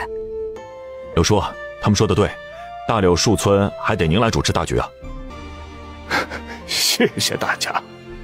好，我柳大平一定不负众望。贺家族长，贺二柱是你们贺氏一族，如何处置？你们可有什么意见？看在贺二柱他爹的面子上，恳请大家再给他一次机会。你们放心，若有下次，我贺氏一族第一个不饶他。我们就卖贺族长一个面子。只是我也说过，谁敢打红薯的主意，以后就不能种红薯。贺二柱家的1亩红薯分给其他家种，以后村里有其他品种的作物也没他家的份儿，以示惩戒。哼，你当我稀罕种呢？指不定什么都种不出来，就看你们哭不哭。你个鳖孙的玩意儿，你爹怎么生出你这么个小兔崽子？以后再惹事，我贺氏便容不下你了。别打了，族长，我们二柱知道错了，以后再也不敢了。你个扫把星，还不搀着你夫君快回去！贺二柱的事情就这么解决了，众人也纷纷散去。唉，我这妯娌可怜哟。她就不能和离吗？这样的婆家跟着受欺负吗？唉，和离了她又能咋活下去啊？她家里没有亲人了，又有扫把星的名声，一个女人要怎么活呀？她刚来的时候性子也不是这样的，这是被搓磨惯了，就跟我家大柱一样。下午的时候，冯刚和柳二叔把他定做的柜子给拉到了家里，可能是动静太大了，很多人都看到了。有些家庭条件好的就跑到冯刚家，也想要做一个。刘二叔，你只管做呗，这柜子你不做，其他木匠看到也会做的。可是这不行啊，不能用你的东西来赚钱呀。你不做，其他木匠也会做的。刘二叔，这样吧，你尽管做，等灾年过去，你不仅可以卖给咱们村的人，还可以卖给外村，甚至可以卖到县城去。我看好柳二叔的手艺，只是每个柜子最好也要刻上一个特殊的标记，代表是您做出来的柜子。柜子的品质一定要有保证才能够长久，若是做得好，指不定这柜子还能卖到更远的地方。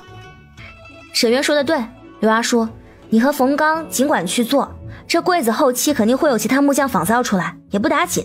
咱们注重品质，我这里还有很多其他花样，不仅有柜子，还有桌子、床什么的，只要打开自己的名气，就不怕别人模仿。哎呀，渊啊，二叔谢谢你们，只是我们也不能白拿你们的。这样吧，以后这种柜子卖出的银钱啊，我分你一半。刘二叔，一半太多了，我们拿2分吧，就这么说定了，只拿我媳妇儿画出来的那些东西盈利的2分。谢渊哥。哎，好，就按你说的。刘二叔带着冯刚立马就回去干活了。洋房那边也按这个比例，我们只收2成，你看成不？行，以后咱们就按这个比例。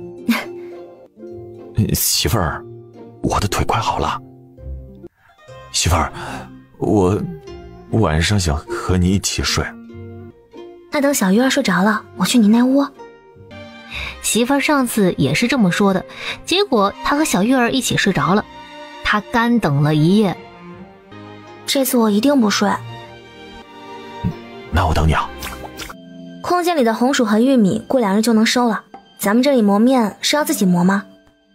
村口有一个石磨，大家都是去那里自己磨的。是夜，沈渊终于如愿以偿了，媳妇儿来找他了。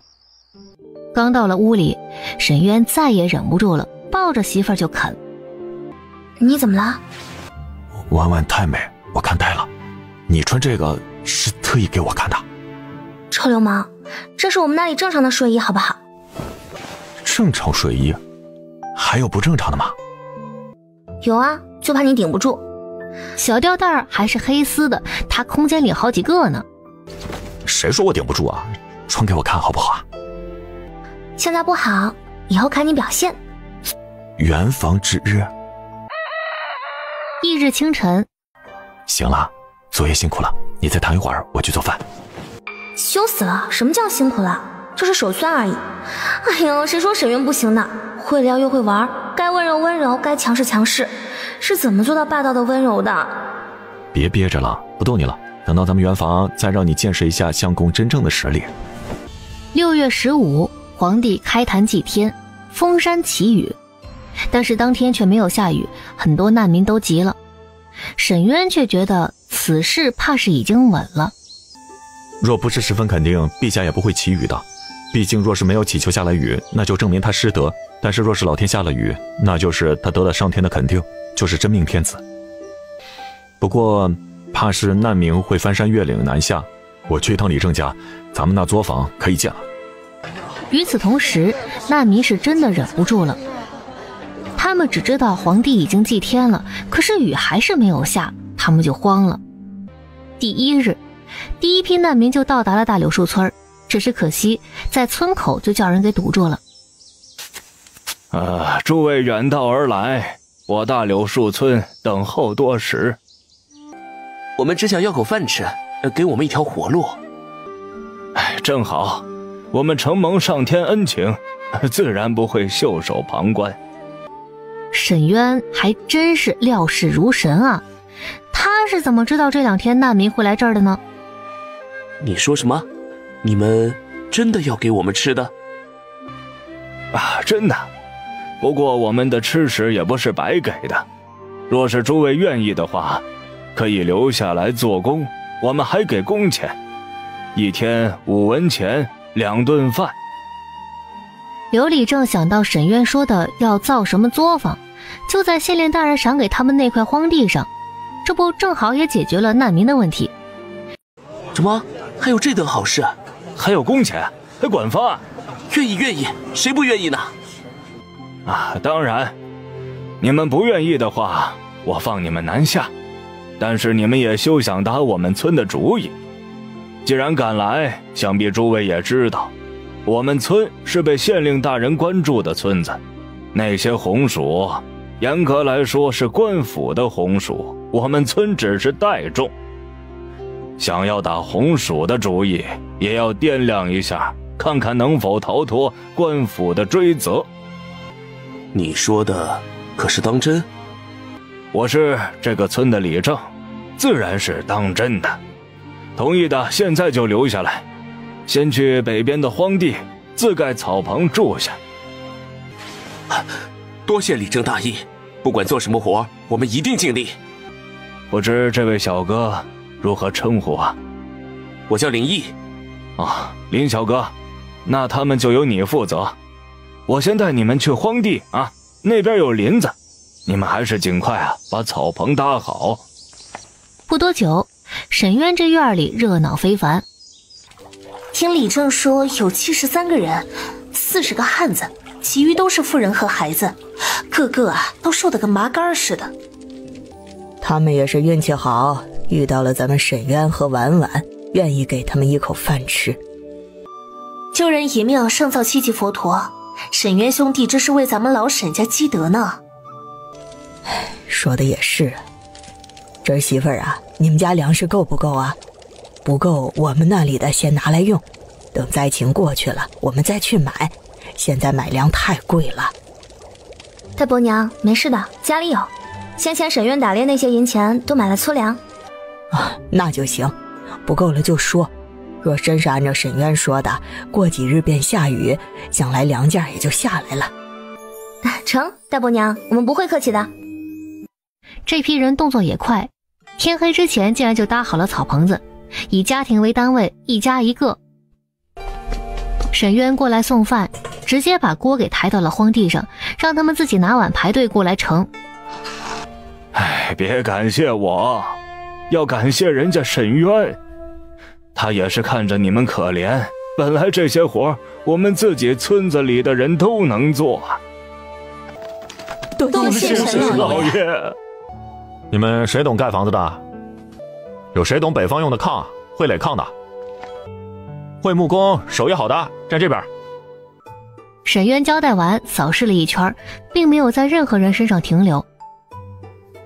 我沈渊是上过战场杀过人的，凡是有小心思的就别怪我无情。希望诸位都能老实干活，别做出丢人现眼的事情被赶出去。外面是什么日子，你们比我清楚。江顺带着衙役赶来的时候，也是直接被带到了荒地这边，正好听到了沈渊说这番话。我渊哥说的对，你们都老实点，好好干活。渊哥让你们做什么，你们就做什么，不该问的也别问。县令大人派我来，本来是要抓你们回去的，是渊哥给了你们活路，别不知好歹。谁敢生事，大人也绝不会饶你们。渊哥，还是您厉害，我这紧赶慢赶的，还真怕难民生事。不过您这是要做什么呀？我得回去和大人汇报。走吧，既然来了，去家里坐坐。好嘞。他们……您尽管去，这些差役还没吃饭呢吧？来我家里坐坐啊，给你们随便弄些吃的。我们县令大人不让我们吃百姓的东西，都自带干粮呢。李正，给他们弄些水喝一口就行。江哥，您可快点啊，我们去李正家等您。各位差役，请跟我来。沈渊带着江顺还没走进院里呢，就闻到了肉包子的香气。渊哥，嫂子在做什么饭这么香？爹爹，你回来啦！嘿嘿，小月儿、小云逸，你们都长这么高了呀？叔叔，你认识我们？见过，你小时候我还抱过你呢。还有小云逸，你小时候可是在军营乱跑着长大呢。我和你们爹爹是一个军营的，当然认识你啊。是吗？叔叔，你和我讲讲小时候的事情呗，我都忘了，只记得在军营里玩。嗨，你个小捣蛋，小时候最调皮了，我可不敢说你，怕你哭鼻子啊。沈渊已经告诉过他了，江顺和冯刚是除了他们之外唯二知道他真实身份的人，都是以前他的属下。想必两个孩子的来龙去脉他也是门清的。江顺，你怎么来了？嫂子，是县太爷知道有难民逃了过来，派我们过来帮忙的，没想到渊哥你们竟然自己解决了。你来的正好，一起过来吃点饭吧。江叔叔，你吃包子，我娘亲做的包子可好吃啦。这一口吃下去啊，满嘴流油，差点香掉他的舌头。好吃，小月儿说的对，你娘亲做的包子太好吃了。江顺吃了2个肉包子，又喝了一碗黏黏糊糊的粥，感觉渊哥家这日子简直不要太美了。他也没有再多吃，如今吃食毕竟金贵。渊哥，难民的事儿，我回去如实禀告县太爷。如实禀告就行，无需瞒着。我们这是要开个加工豆制品的作坊。豆制品？黄豆除了能做酱油和豆腐，还能做什么？总不能是榨油的吧？那倒不是，等做出来你便知道了。现在问题是我需要煤饼，做这个东西需要烧火。若是用木炭，花费太大，打铁铺用的煤饼就可以。只是想要买煤饼，还是需要官府的文书的。嗨，我当啥事儿呢？这煤饼只要有正规用途，县太爷不会拦着的。不过你们确定要用煤饼？那煤饼烟熏火燎的，弄不好就会中毒呢。我们做了好多烟囱，煤烟只要能排出来，应该问题不大。咱们先弄一些来试试，如果不行再换木炭。就这样，先给我们弄一些煤饼过来试试。这个好说，如果真能用煤也是极好的。咱们隔壁县就有一座煤矿山，你不知道啊，那煤啊因为有毒烟，除了烧铁，还真很少有其他用途。听说那矿山都停了好些日子了。两人又说了一会儿，江顺看看天色就起身告辞了。苏婉婉立马把那几个包子给塞了过去，拿着路上吃。谢谢嫂子。玉米还有红薯都已经完全成熟了，看着这丰收的景象，苏婉婉也没耽搁，她立马用意念把红薯还有玉米都收了。她发现吧，这种收法还真是好使，什么都不做，玉米直接脱粒儿，红薯直接刨了出来断藤。苏婉婉还试了试能不能直接把玉米做成面粉，结果发现不能。也是啊，这里面也没有磨坊，没有那么神奇。等做完这些，地里就空荡荡的了。不过看着那些粮食，他心中极其的满足。若是能亲身进空间看看就好了。苏婉婉正这么想着，忽然被他放在茅草屋的玉佩一个绿光闪过，若是有人看到，就会发现他竟是从原地消失了。苏婉婉震惊了。此时的沈渊整个人就处于巨大的恐惧当中，他就去冲了个凉水澡的功夫，回来就发现小媳妇儿不见了。婉婉她回去了？不会的，就算她又回去，一定也在那房子里。沈渊又是起身，最终还是把小月儿给叫醒了。娘亲去哪了？娘亲该不会又回天上了吧？小月儿，快去那边看看，你娘亲是不是回去了？头还没点完呢，小月儿就消失了。可是他来到那个屋子里，并没有看到娘亲。娘亲你在吗？哎呀，娘亲，床呢？娘亲的床呢？柜子也不见了。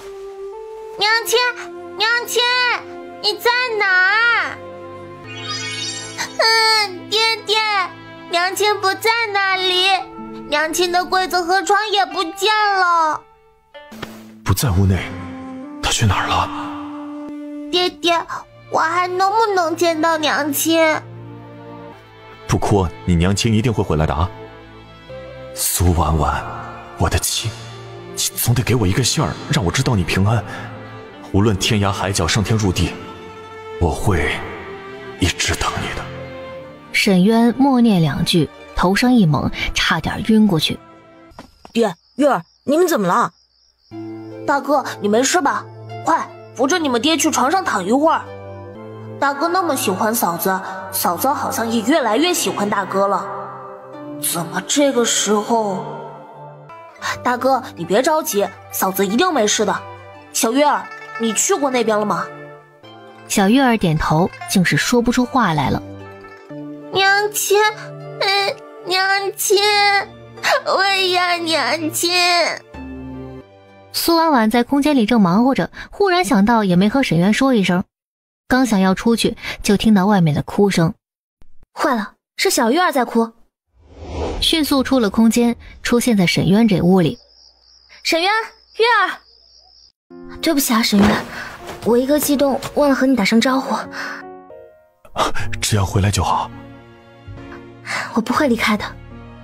沈昭拉着小云逸还有小月儿，不让他们过去。小月儿去那边看过了，你那边的柜子和床都不见了。没事，那些东西跑到我那空间里去了，而且我那空间升级了，现在有20亩地了呢，茅草房也变成了土坯房，还有个大仓库，我就没忍住把地再次种上了。这事儿也太神奇了，那房子和媳妇儿的空间有联系吗？那边忽然又少了家具，官差看到会不会疯啊？娘亲，太好了，你还能回来。没事，娘亲不会走的，娘亲只是能进自己的空间了。娘亲，你那衣柜什么的也到你空间去了吗？小机灵鬼。对啊，好了，太晚了，咱们明天再说，都去睡觉吧。哥哥嫂嫂去休息吧，我哄他们睡觉。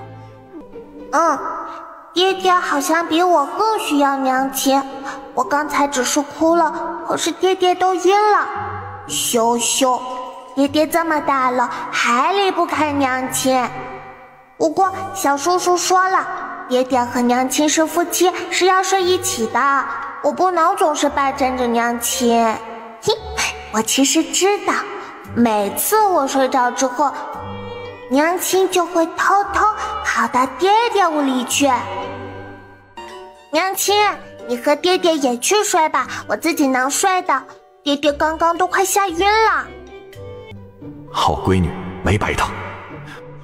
婉婉，你若真消失了，我该怎么办？如若真控制不住，我也不知道怎么办。若能控制，沈渊，我愿意留在这里陪着你们生活。婉婉，我会倾尽所有，尽我所能给你最好的生活，哪怕控制不住消失，你也永远是我的妻，我的妻也只会有你一个。我会在这里等你，天荒地老。我也是，无论将来如何，沈渊，你也永远是我的福。婉婉，我的腿好了。苏婉婉小声的了一声，沈渊瞬间心花怒放，呼吸也急促了起来，一个低头吻了上去，同时抱着她往床边走去。不许逃避，我会轻点的。谁逃避了？我是嫌你慢，你快点。他吧，就是担心这沈渊第一次会不会特别快呀？哎呀妈呀，他是挺不纯洁的。这男人像是不知疲倦似的，扣着他的腰身，一次又一次带给他极致的快乐。红烛摇曳，一夜贪欢。翌日，媳妇儿，你真好。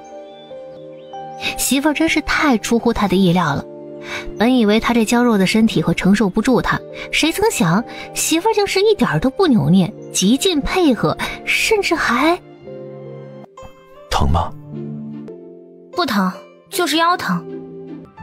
我下次轻点。我皮肤就是这样，一会儿就好了。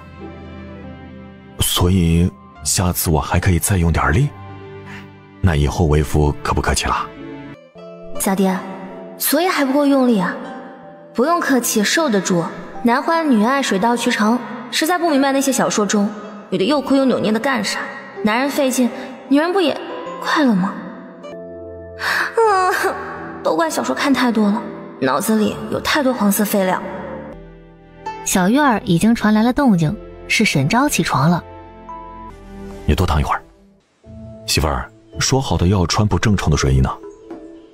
这就是不正常的睡衣啊。这很正常啊，晚上穿其他的给相公看。哎呀，有个这样的男人是幸福还是折磨？苏婉婉又睡了个回笼觉，醒来的时候已经日上三竿了。孩子们竟然都没有来打扰他，想来是沈渊跟他们交代了。娘亲，娘亲你起啦！爹爹给娘亲留的有饭，你快去吃。娘亲，你没事吧？爹爹说你昨晚累到了，是在空间种种子累到了吗？沈渊挺会编瞎话。没事，不累。小月儿，你昨晚去那边只看到床和柜子不见了，那房子还有其他变化没？太黑了，我没注意，我再去看看。苏婉婉点头，小月儿立马就消失了，不过很快便回来了。娘亲没变化，就是东西不见了，现在那里更空了，还很脏。那你试试能不能带我进去？小月儿照做，可是苏婉婉没有进去。苏婉婉也是无奈了。你再去试试，你能不能出那个房门？一大一小俩人试了一圈，什么都没成功，也就放弃了。你爹他们去荒地了吗？走，咱们也去看看。此时的荒地也是热火朝天的。渊哥，今天是有什么喜事？看你这嘴角都咧着。你不懂。对了，前阵子有人去了镇上，听说二伯娘又从娘家回去了，一把鼻涕一把泪，求二伯原谅。二伯最终也没休妻。爹，三叔，不好了，快回家看看，奶奶被二婶气得晕倒了。直接起身，慌忙的往家里赶去。沈渊也是皱起了眉头，到底还是不放心，也跟着去了老宅。遭天问呐，我家怎么娶了这么个媳妇儿啊？不行了，这次非得要让沈恒休了他。爹，怎么了？你去看看吧。沈素和沈亮二人直接跑到了地窖，这一看也是傻眼了，地窖竟是空了一大半，不仅粮食少了一大半，那些腊肉腊鱼几乎全都不见了。这是怎么回事？是二嫂给拿回娘家了吧？你二嫂啊，把东西都送回娘家了。这些日子咱们去地里浇地干活，她借着照顾你二哥的名义，在家趁着你二哥睡觉，不知不觉就把东西搬走了那么多，还把院里的红薯苗给拔了不少。今天早上你娘回来拿东西被她发现了，她还理直气壮说她娘家侄子都快饿死了。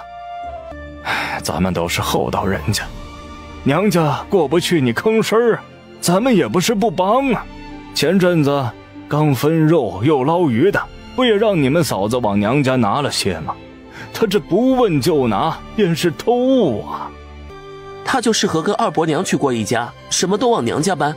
他家侄子是侄子，没想想自己女儿怎么过吗？不能就这么算了。渊弟是不是在？你会写字，你过来，我要休妻。沈恒没有多说，只是让沈渊写了休书，自己直接咬了手指头按手印儿。家里粮够吃吗？不够去我那里拿一点。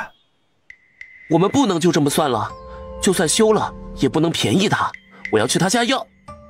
沈素拿着那休书气冲冲地跑了出去。渊呐，你们家牛车我没用用，我亲自把休书给送过去。爹，你真的要休了娘啊？你们想要那样的娘吗？不想要，我不想要那样的娘，娘总是打我，还抢我东西吃。以后爹会好好照顾你们的，咱们爷儿仨好好过日子。苏婉婉带着小月儿到老宅的时候，沈素已经赶来了牛车，正准备带着自家老娘去隔壁村找孙叶子算账呢。婉婉呐，让你们看笑话了。沈晴，你招呼一下你嫂子，我们去就回，有事就去找你沈渊哥他们。娘，你们去吧，我会看好孩子们的，你们小心一点，别被气着了。大哥三哥，你们招呼着娘，可别动手了。大伯娘，你们放心吧，不要操心家里，也不要让自己吃亏。沈晴，你也别做饭了，走，去我们那里，我给你们做好吃的，一会儿再给二哥送过来。娘亲要做什么好吃的？我最喜欢吃娘亲做的饭菜了。你想吃什么？红烧肉。这孩子就喜欢吃红烧肉。好吧好吧，反正空间里还有不少肉呢。桃儿姐、二妮儿姐，走，去我家吃肉肉，我娘亲做的饭可好吃了，你们吃了就不会伤心啦。嫂子，太麻烦你了。咱们今天吃这个。红薯叶也能吃吗？这不能再扦插种下吗？这些已经太老了，没法插扦了，但是这叶子跟叶子下面的这一节茎可是能吃的，我交给你，回头你们也可以弄来吃。而他则是回到厨房，趁着沈晴不在，立马从空间里拿了一块肉以及一扇排骨。嫂嫂，这么多肉，不用吃这么好的。沈晴，你别跟我们客气，快坐这里，把这些叶茎分开。娘亲，这烙馍卷菜太好吃了。好吃好吃，谢谢婶婶，谢谢婶婶。是好吃，就是费面。嫂子，谢谢你。呀，你们在吃什么呢？好香啊！你们竟然背着我吃好吃的。呀，哥哥你好脏呀，赶紧去洗洗。娘亲说了，要讲卫生。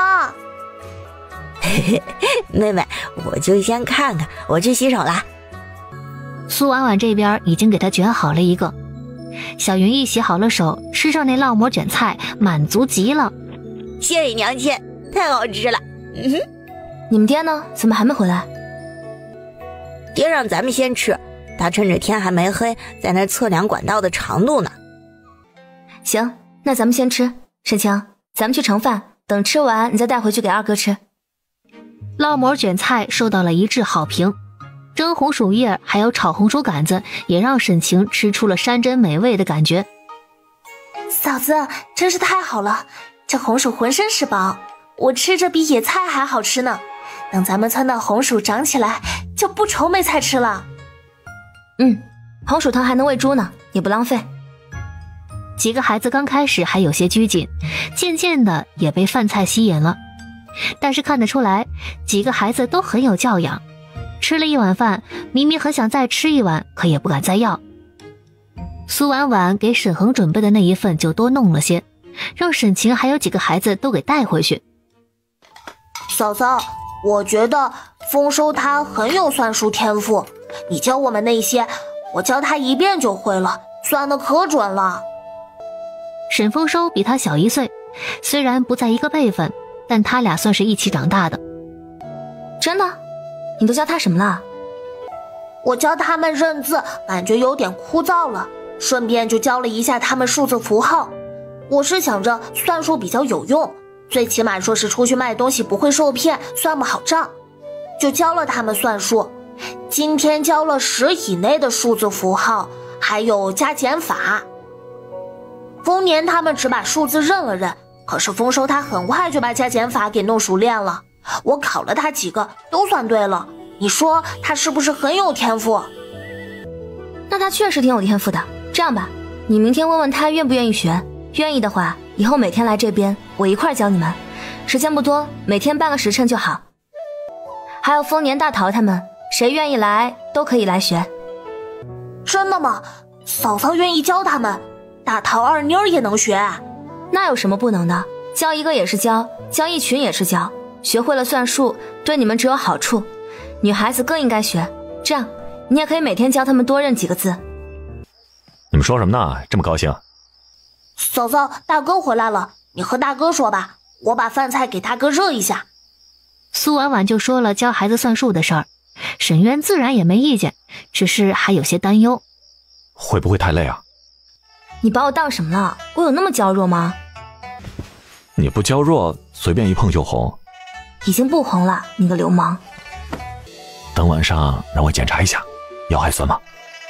沈渊，磨面的活计，我想着咱给大伯娘吧，等做出这水磨，他们可以帮人磨面，收几个铜板。我想大家也乐意去磨面。可以啊，等过几日下了雨，河水涨上来了，就让大伯娘他们做上。那好，明天你有空，咱们先去磨点玉米面吧。孩子们都睡得早，沈渊和苏婉婉担心大伯娘一家会在孙叶子娘家受欺负，也没敢睡，就一起跑去大伯娘家看他们回来没有。杀千刀的，这孙家没一个好东西，几个女婿也都不是个玩意儿。大伯娘，你们没事吧？嗨，你们过来了，没事，我们人多，若是去的人少了，怕不是要遭殃了。啊，渊哥、嫂子，你们不知道啊，二嫂子家，不对，现在不是二嫂了，是孙家那个儿子，忒不是东西，脸皮厚得跟城墙似的，不给我们粮食不说，还说那就是应该给他们的。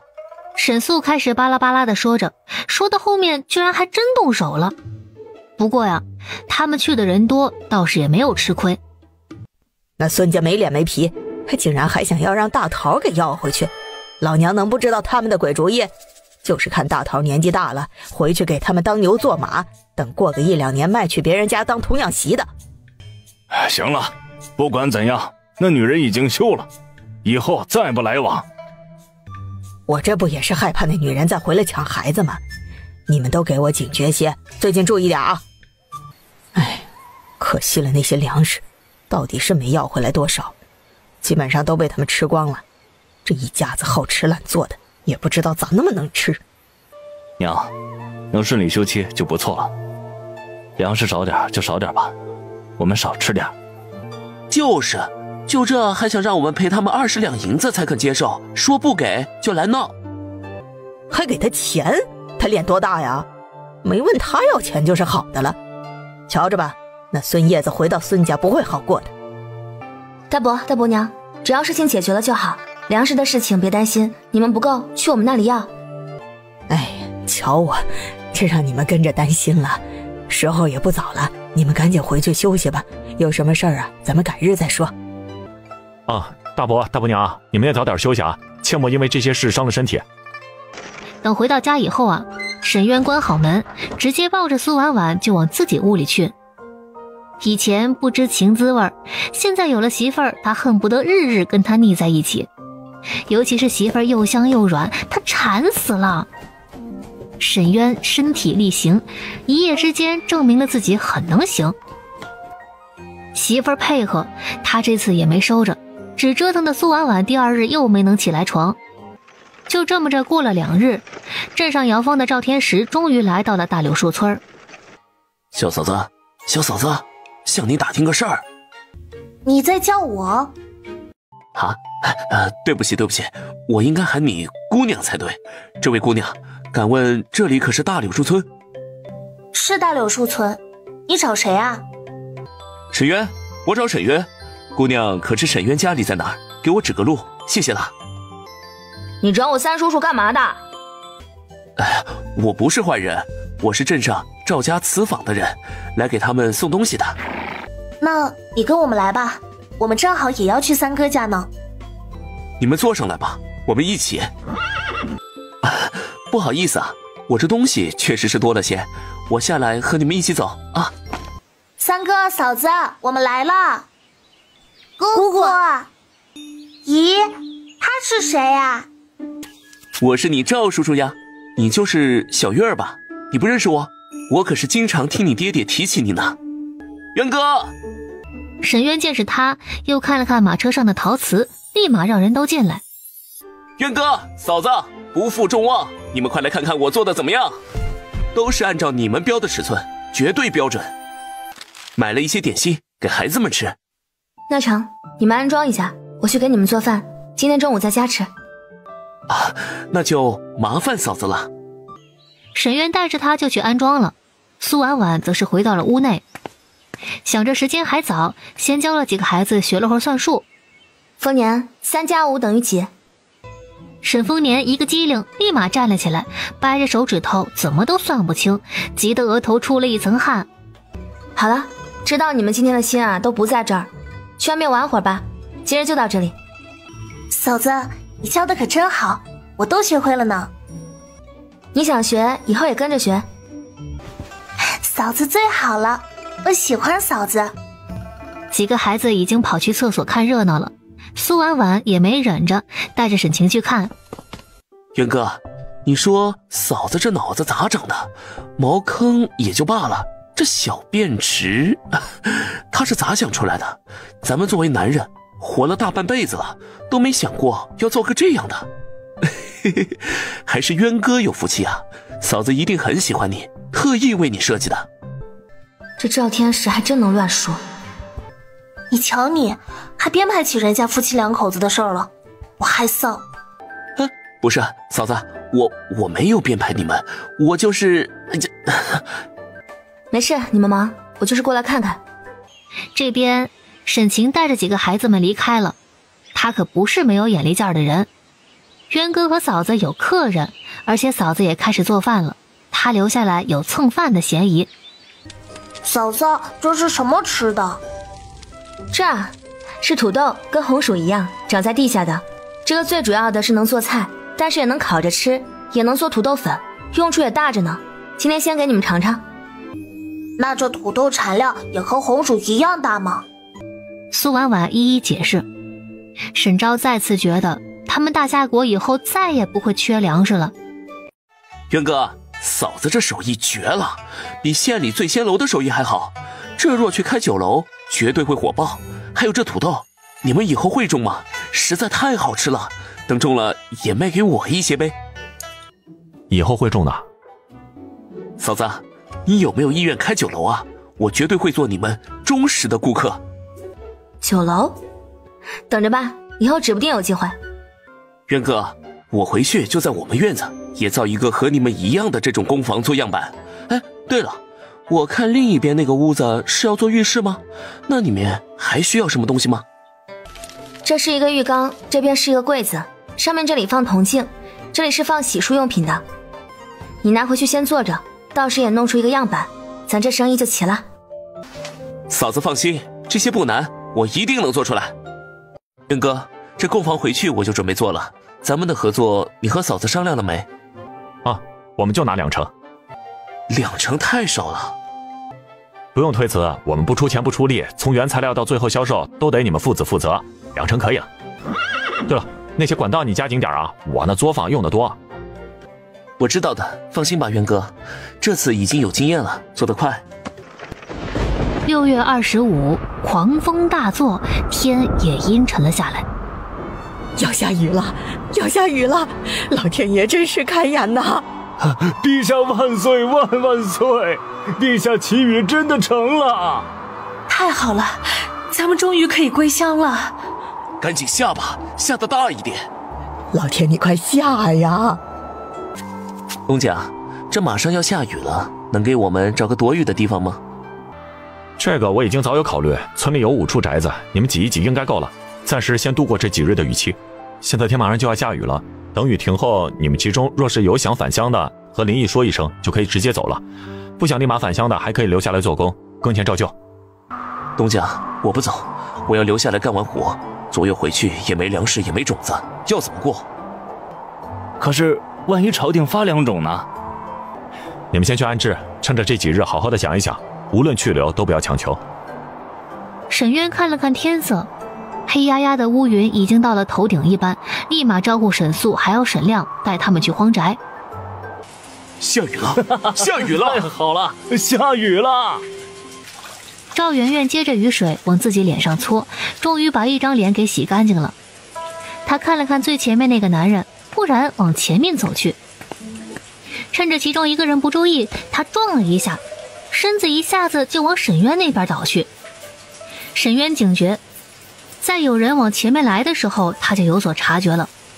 眼看着那人要冲过来，他一个侧身，赵媛媛没控制好力度，一个不察，眼看着就要摔个狗吃屎，结果一个宽大的臂膀拉住了他，是林毅。林毅大哥，谢谢你。媛媛，你没事吧？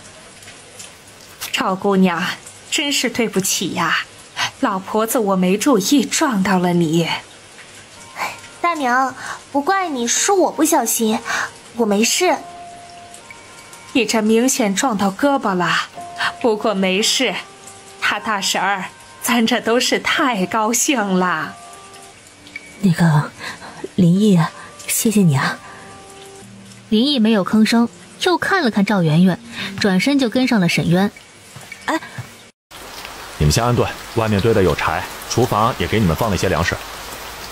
沈渊不想多说，更不想管，交代了一声就匆匆往家里赶。这什么呀，连个床都没有。哎呀，东家已经够仁慈了，有房子就不错，能遮风挡雨就行。对啊，这还有不少麦秆子呢，铺在地上，你能凑合着睡。城里的难民都不一定能有这样的房子避雨呢，我们真是遇到了好人了。女人一间，男人一间，你们几个去铺麦秆，你们几个去烧火，我们都淋湿了，得赶紧烤干，不然生病了麻烦。婶子，你还带着几位大嫂去熬粥做饭。咱们东家还真是不错，他竟是提前准备的这么齐全，他怎么就能肯定一定会下雨呢？要不人家是东家呢？哎，讲真啊，这么好的东家，我都想卖身为奴了。只要管饭吃，干啥不行啊？咱们回去还指不定能不能活下去呢。那你们说，等雨停了，咱们回吗？我想回，现在回去还能种上地，那是咱们的根呢。你有种子吗？朝廷应该会管的吧？你们爹爹怎么还没回来？你们待在屋里别出来，我去门口看看。撑着伞刚出了门，鞋子就湿透了。这么大雨你怎么出来了？快走！快先进屋换个衣服。还没看够啊？自己的男人不能看。刚泡了雨水，泡泡脚。沈渊把那盆热水放在床边，自己搬了一个小板凳坐在一旁，直接伸手拿着他的脚丫子放进了水盆里。别动，我帮你按按。你还会这个？不会，就是随便捏捏，舒服一些了吗？我天天又没走多少路，脚不困，是你天天辛苦了。这算什么？不辛苦，我现在浑身充满了干劲。我乐意这么做，等晚上我再帮你按按腰。我觉得我现在的手艺是越来越好了。可以了，别一会儿小鱼儿他们进来看到不好。看到咋的？男人宠媳妇儿天经地义，正好让小云逸啊也学着点，这不就是你说的言传身教吗？沈渊，这雨不知道能下几天呢，要是一直下，怕也不是好事。这才第1天，我们再看看，实在不行咱们就往山上走。那咱们这里地震过吗？就是地龙翻身。大旱之后必有大灾，婉婉的担心是正确的，但是咱们这里啊，历史上也没有记载出现过地龙翻身，倒是南边和北边有出现过。还好老天有眼，这场雨并没有一直下。3天之后，雨过天晴。这时候，林毅找到了家里来。东家，我们都商量过了，只有3户15个人要离开，其他的人都留下来，等干完活我们再走。行，那就让那3户来把工钱结一下，在1户领一袋粮食，就送他们出村。那我替他们谢谢您了。你们现在就住在房子里面吧，那边的茅草棚子重新搭好，每天安排几个人值夜，地表还太湿，过2天再开始干活。可是我们不能一直闲着，东家您别客气，有什么活，包括家里的，只管吩咐我们。别急，过2天农耕还真得用得着你们。哎，林小子也在啊，正好。你们那些人都走吗？林毅立马上前说了他们的打算。哎呀，留下来也好，等拿了银钱，买了粮食再回家。怎么着，冬天才是最难熬的呀。林毅也是个有眼力劲儿的，想着李正肯定有话要跟东家说，就立马告辞了。这刚回到住处，就看到赵媛媛一脸委屈巴巴的走了过来。林大哥，是媛媛最近做错了什么吗？你没错。没错，为什么最近都不搭理我？赵媛媛看见他远去的背影，委屈的眼泪都快流下来了。这林毅也太不怜香惜玉了吧？怎么回事啊？人都走了，就别装了。要你管。这什么人呢？林大哥不搭理他是对的。小柔，你表姐怎么了？最近那个林毅是怎么回事啊？怎么像变了个人似的？娘，你以后少管他，他主意大着呢，根本就用不着你操心。你舅舅他们一家都不在了，就剩你表姐一个，我是她姑姑，我不操心谁操心呢？她已经够可怜的了，你别老针对她。我针对她？娘，我还是你亲女儿呢，你别被人卖了，还帮着人家数银子呢。这边柳大平来沈渊家是准备说一下种地的事情，问了一圈，结果有大半的家户都不愿意种玉米。红薯是县令大人亲自让种的，还能免税，但是玉米这玩意儿他们听都没听过，见也没见过，就不愿意担风险。那我们也没吃过，想让我们种，让沈渊也给我们吃点再说。种不好算谁的？沈渊为啥只给李正吃，就没给我们吃点啊？不种拉倒，求着你们种一样，别等我们都种出来，你们又后悔。反正我是通知到了。柳大平让想种玉米的都去沈渊家领种子，于是今天沈渊家里来了很多人。沈昭坐在一旁在写契约书，没银子的要写契约书，等秋收以后收2成粮食。村里还是有很多人愿意的。行了，别看了，咱们赶紧去。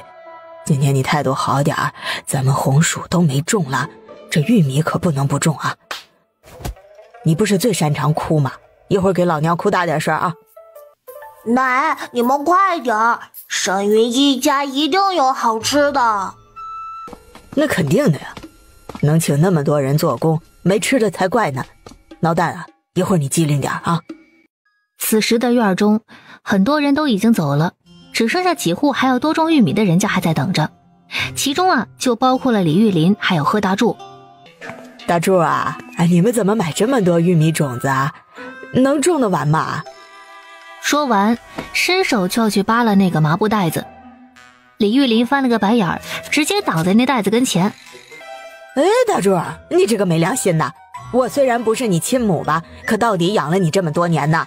这月都几天了，怎么现在还没把孝敬粮送过来呢？这样吧，这月的孝敬粮我也不要了，就要2亩地的玉米种子来抵吧。娘，你随口一说说的轻松，这种子是要种的，金贵着呢。这今天还不到给你孝敬粮的日子呢，还差2天。你放心，过2天该是你的，绝不会少你。我这月不想要粗粮，就要种子。没有种子，要不你们给我一些白面也行。白面？现在什么年份呢？娘竟然要吃白面？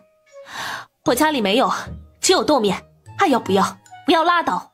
你们都给我1年的豆面了，我要点白面咋的了？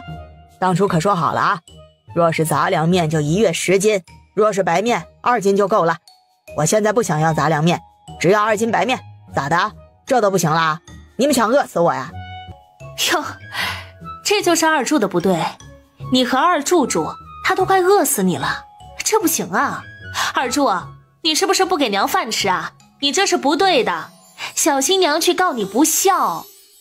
谁饿死他了？娘才不会告我，我最孝顺了，不像你们，每月就给那1点粮就算了。孝顺？孝顺你让娘一口白面都吃不上啊？孝顺你让娘天天馋的各家找吃的？哼，你可真是够孝顺的。当初分家得了那么多东西，这娘天天过的是什么日子？哎呀，我们当初只得了一个破房子，10亩荒地，可比不得你。就这，每月还要交孝敬粮，虽然是粗面吧，但是也够娘吃了。你那么多地，咋就让娘一口白面都吃不上呢？娘，你在家是不是受委屈了？别怕，二柱说是不给你吃的，你一定要说。不行呢，我就帮你去告他个不孝。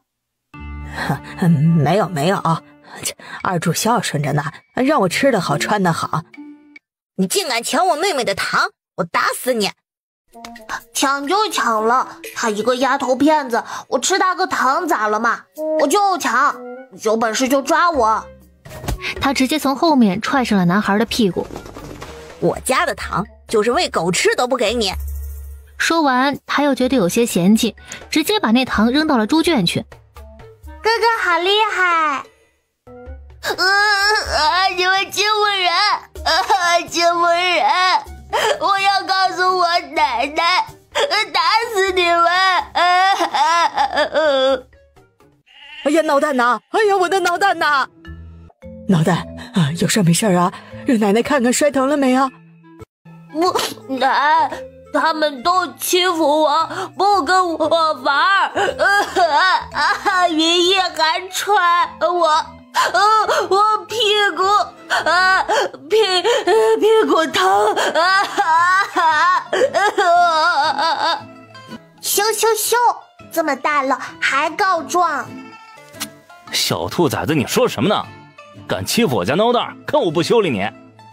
可谁知还没走上前去，一只大手就过来抓住他的手腕，直接把他给扔飞了出去。呦，我的胳膊！滚出去！凭什么滚啊？我们是来买种子的，说好的1家1亩地。我家孬蛋被你家孩子踢坏了，你们得赔钱，要费。想要赔钱？可以。娘，他抢我妹妹的糖，还骂我妹妹，我就踢他。对，他抢我糖不说，还跑到屋里想要偷东西，我们都看见了。孬蛋要进屋，还想偷偷拿桌子上的碗，被我们发现给赶了出来。他是小偷。这孩子跟着这样的奶奶和爹，竟是被教成这样。小时候偷针，长大偷银，这小子自小就歪了。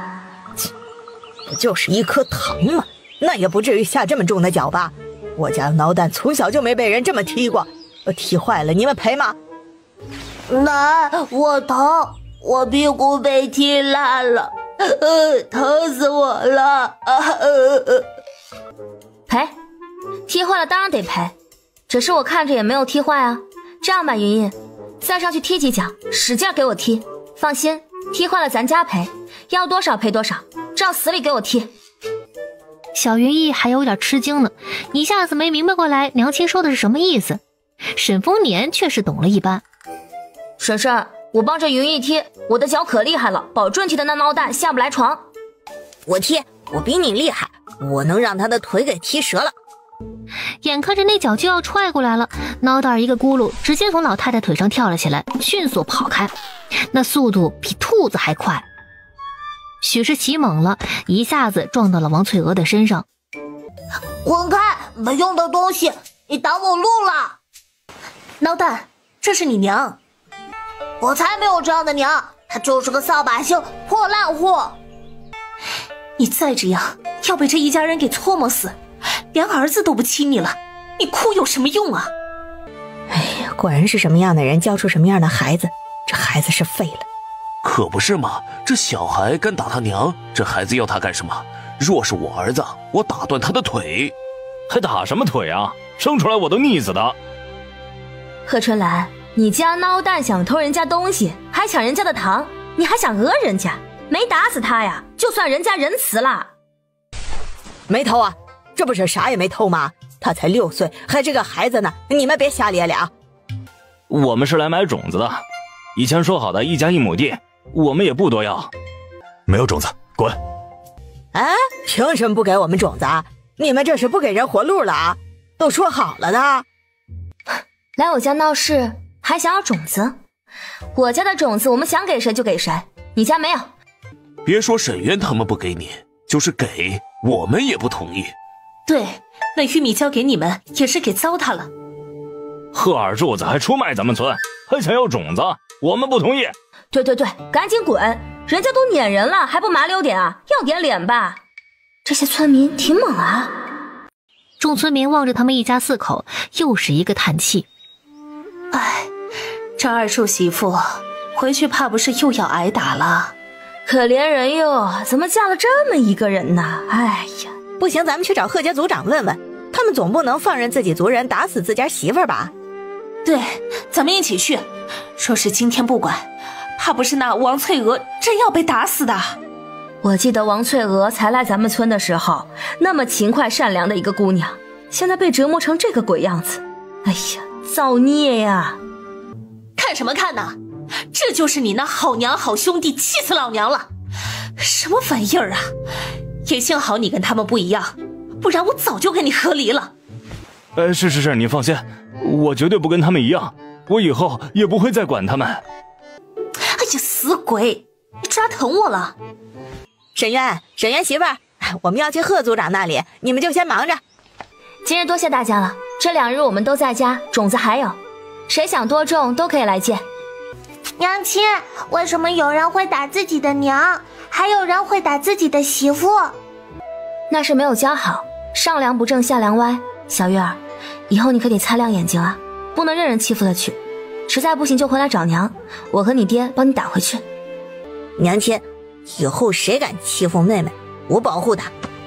苏婉婉和2个孩子说到了一番，就准备去做晚饭了。我来做吧，你歇着。你确定你会？天天给你打下手，我偷偷学了一些，今天就看看我学的怎么样。那好啊，你哪里不会问我，我教你。等我学会了，以后都我来做饭，你只等吃就好了。王翠娥回去果然少不了一顿毒打，刚开始还是双人打，后来就变成了3人打，痛得他嗷嗷直叫。幸好族长带着族里几个长辈来了，把他给解救了下来。二爷，我看他们这么厌恶翠娥，干脆让人给休了，或者和离。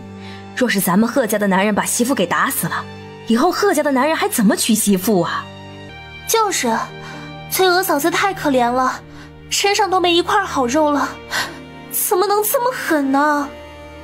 不行，我们二柱不休妻，他不听话还敢忤逆我，难道不该打吗？这不是没打死吗？他命硬着呢。这次没打死你，下次呢？贺春兰，你也是女人，你怎么这么狠的心呢？我们何家人的脸面都被你们给丢尽了。你不是说他不听话吗？不听话的媳妇你还要他干啥呀？赶紧休了呀！我们才不休呢，现在娶个媳妇多难呐，休什么休？她王翠娥嫁到我们家，生是我们家的人，死是我们家的鬼，她一个扫把星又没亲人，休了她你们养着呀？那有什么？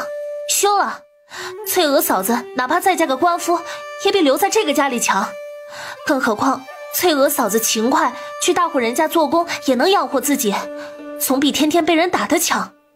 死丫头说什么呢？说嫁就嫁呀，哪那么容易啊？你还知道媳妇难娶啊？你说把儿媳妇打死了，以后谁还敢嫁到你们家呀？贺春兰，给咱族里人积点德吧。此话一出，贺春兰倒是没有吭声了。他还真想了想，嘿，似乎说的也对。打死了王翠娥，他家二柱还咋娶媳妇儿啊？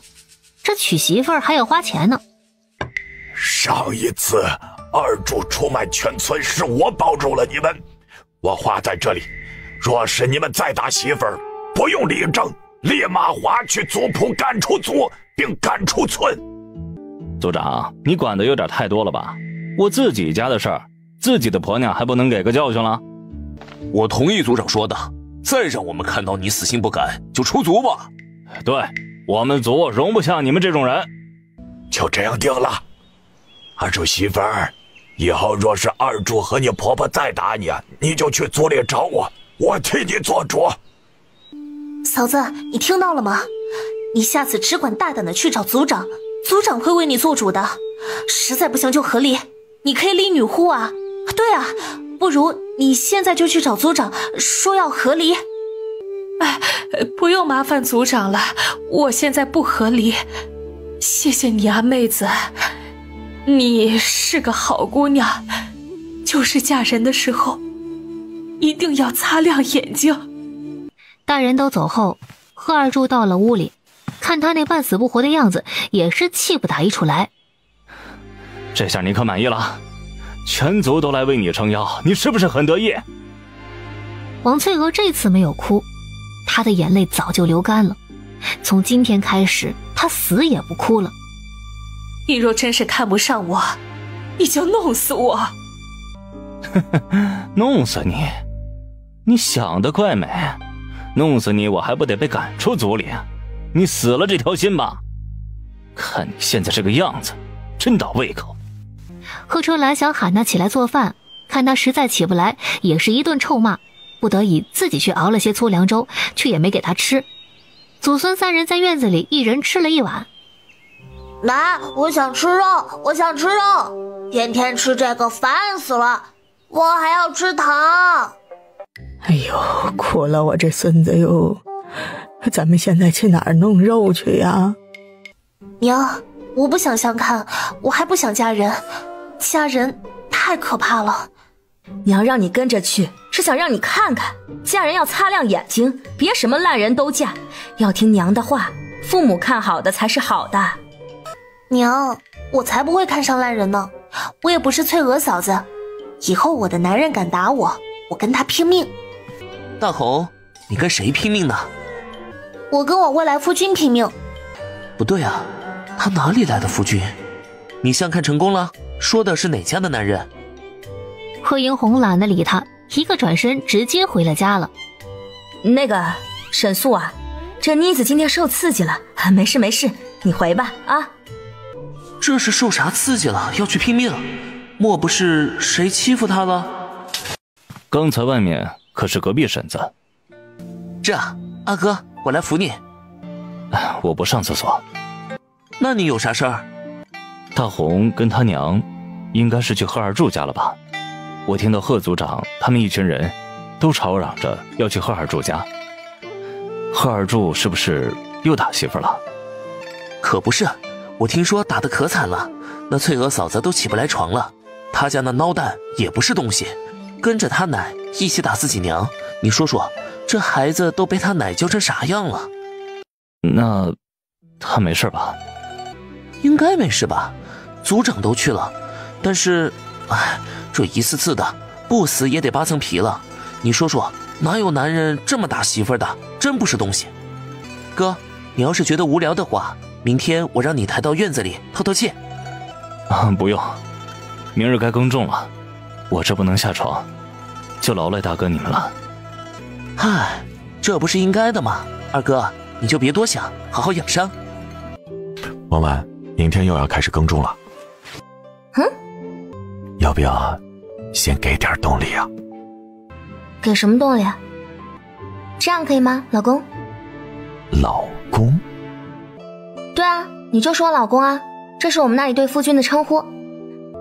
这称呼我喜欢，一会儿喊给我听。不过还不够。哈，沈月，你不要得寸进尺，哼！乖，咱换个衣服。这衣服挺好了，不换。换个你说的不正常的衣服，我想看。你刚洗的不就是不正常的衣服吗？不对，那是内衣，不是衣服。你上次说过那件卡通睡衣是正常的睡衣，还有不正常的。你确定要我穿？怎么感觉媳妇儿有点不怀好意啊？想看。你不怕明天腿软干不成活吗？不怕，明天耕地有牛。快点，我等你。看来不穿是不行了。苏婉婉还是进了空间，沈渊的眼睛一眨不眨的，满满的期待。媳妇儿该不会反悔不出来了吧？正这么想着，一个女人突然出现在他的床头上。小圆圆，咦，怎么动静？媳妇儿，呆子。沈渊一个起身，再也控制不住体内的蠢蠢欲动。媳妇儿，喊我老公，我乐意听。自作孽不可活。苏婉婉第二天早上就后悔了，她的老腰喂，这男人呢，像是有使不完的力气一样，折腾了一夜。因为有了牛，沈渊这一天下来倒是也不累，而且他也不急，也不用干到很晚。他早早的收工，准备回去还可以帮媳妇儿切菜呢。大伯，这牛和梨你们先用着吧啊。咋，你家的都梨完了？没呢，不急，你们先用，我明天再继续。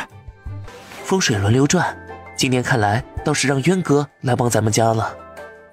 爹，明年咱们也整一个屈原梨，把咱这职员梨也拿过去，少用点铁铺的铁，也花不了多少钱。成，等农忙完了，咱就去整。刚离开地里不久，就看到一个绿衣姑娘站在路边。东家，林大哥让我来找你的。他什么事儿啊？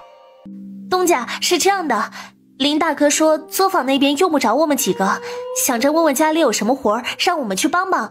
我们什么都能干的，洗衣做饭都行，总不能白吃你们的粮食。林毅就算是有事儿来找他，也会让一个汉子或者孩子来找他，怎么可能会让一个姑娘来呢？更加不可能提出让姑娘家去他家做工的建议来。你如果真这么觉得，你就直接返乡，还吃什么吃啊？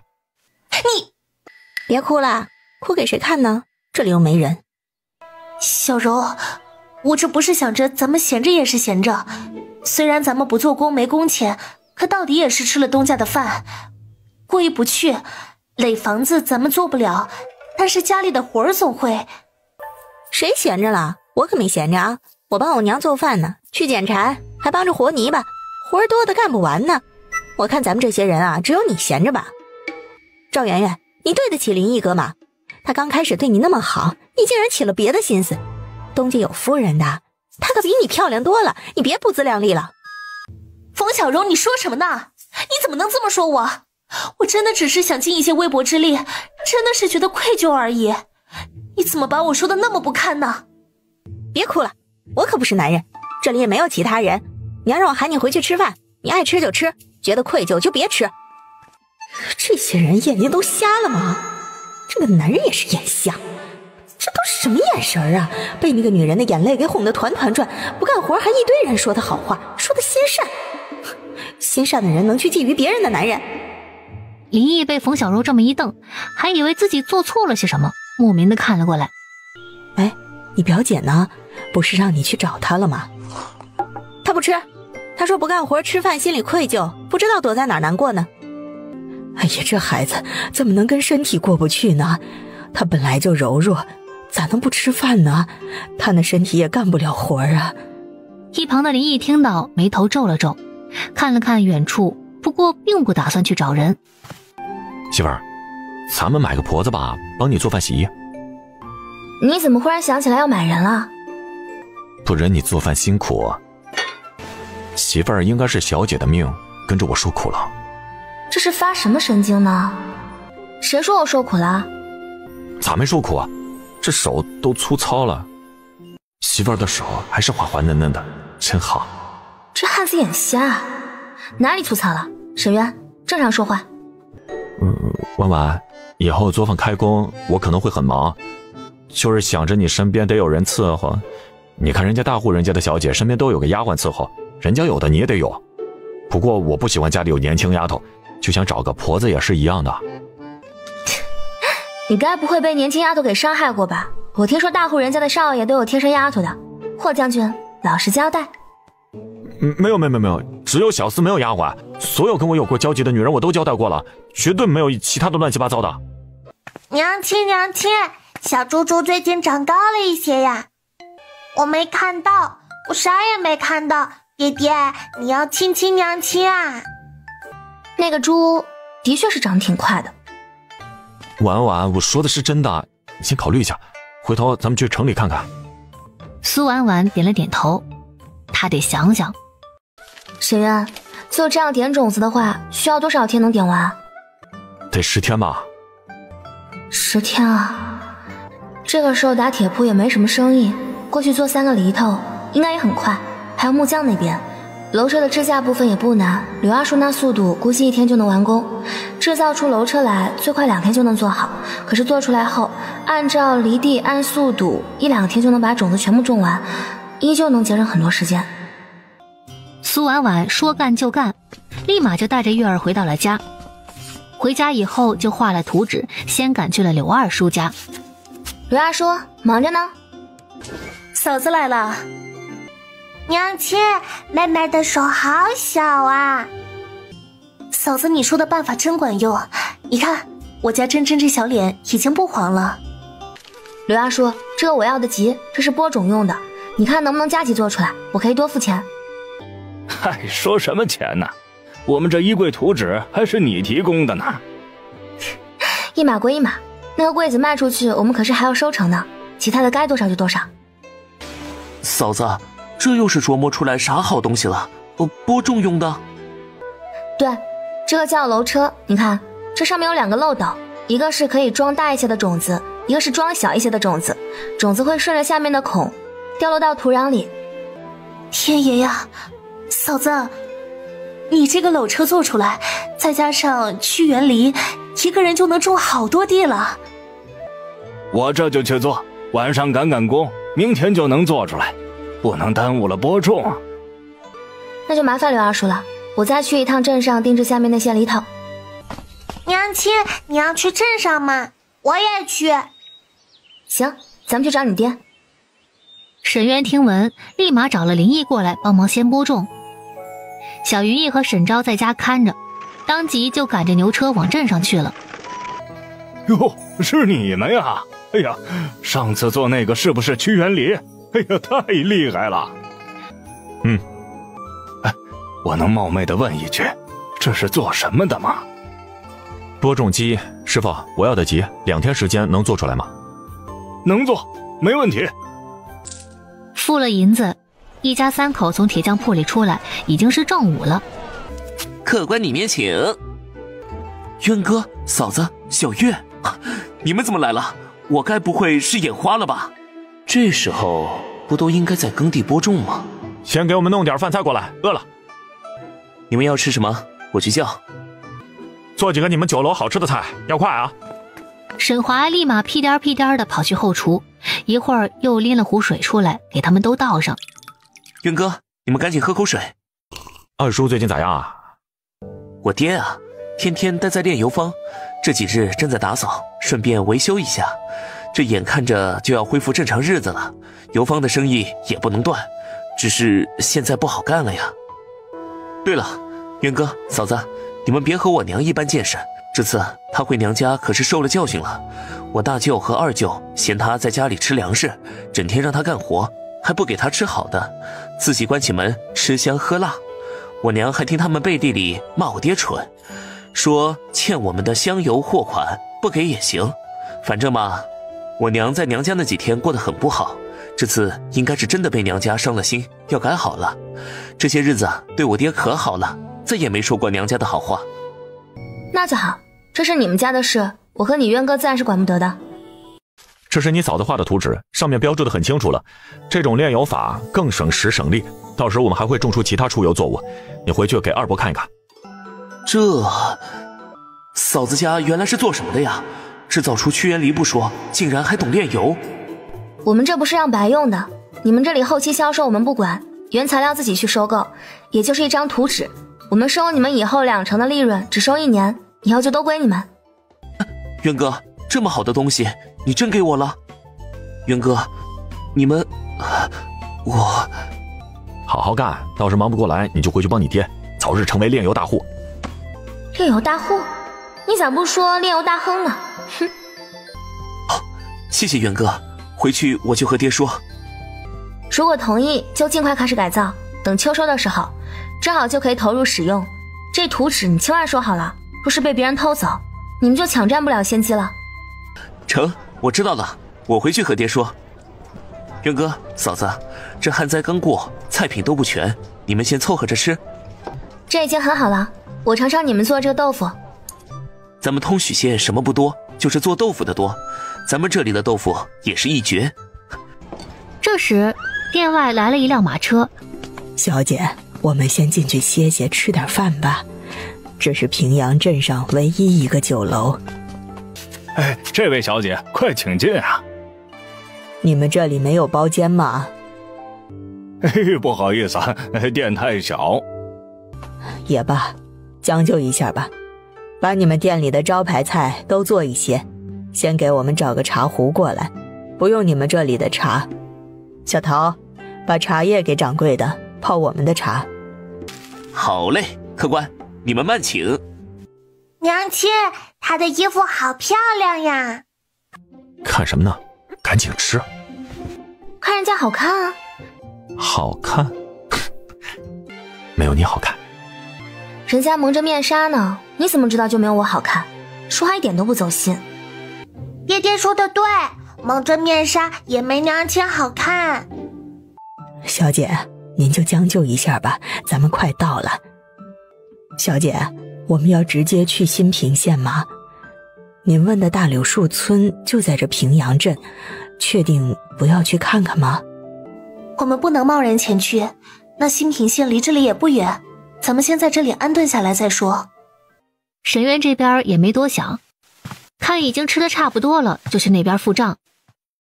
哥，怎么能让你付钱？别付了，让掌柜的从我工钱里扣。你工钱才有几个呀？沈渊付了钱，就喊苏婉婉还有小月儿离开了。小姐啊，你看什么呢？这平阳镇果然是卧虎藏龙。小二，你认识那一家人？认识，就是乡下一家农户，那男的会打猎，以前经常卖野味给我们酒楼。这位小姐一看就是权贵之家，这排场县令大人都比不上，还不知道是咋回事，不能出卖渊哥。你们这里离大柳树村还有多远啊？好家伙，真的是去大柳树村的，这跟渊哥有关系吗？你们赶马车1个多时辰就到了。等上了菜，主仆都吃了饭，赶着马车准备离开呢。沈华向掌柜的告了假，悄摸摸地跟在了马车后面。沈渊，你的身份该不会是暴露了吧？别担心，应该不会。我不认识那个嬷嬷，更不认识那个女人。我本来就和沈渊长得有几分相似，不过以防万一，我去冯刚家一趟，你在家乖乖休息。第二日，他仿佛又没事一般的又去地里干活了。死婆娘，用点力啊，能不能快点？人家都离3亩地了，你这1亩都没完。早上的饭白吃了，养头牛也比你好使啊。起来，赶紧给老子起来，赶紧拉！今天这亩地拉不完，你就别吃饭了。你别装死啊，快起来！他蹲下去摸了摸王翠娥的鼻息，似乎还有气儿，他立马就松了口气。不中用的东西，快醒醒！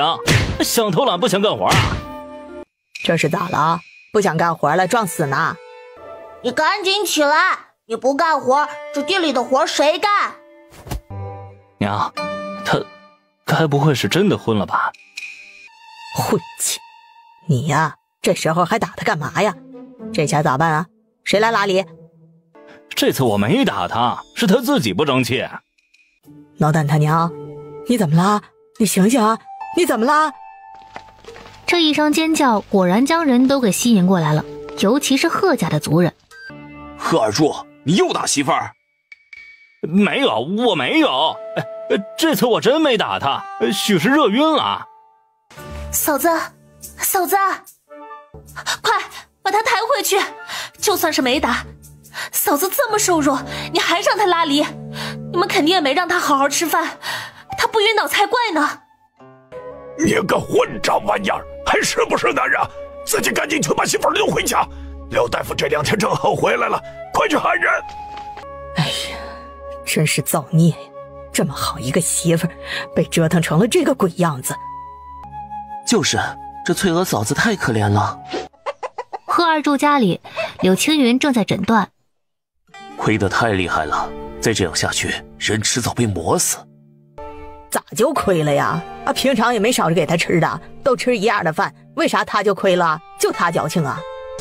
你若还想你儿媳妇活着，就好好对待人家，给人家吃饱饭。这几日他是没法干活了，他还需要补一下身体。补啊？哼，吃都吃不饱了，还怎么补啊？这年头谁有银钱去吃滋补之物啊？补不补是你们的事儿，我言尽于此。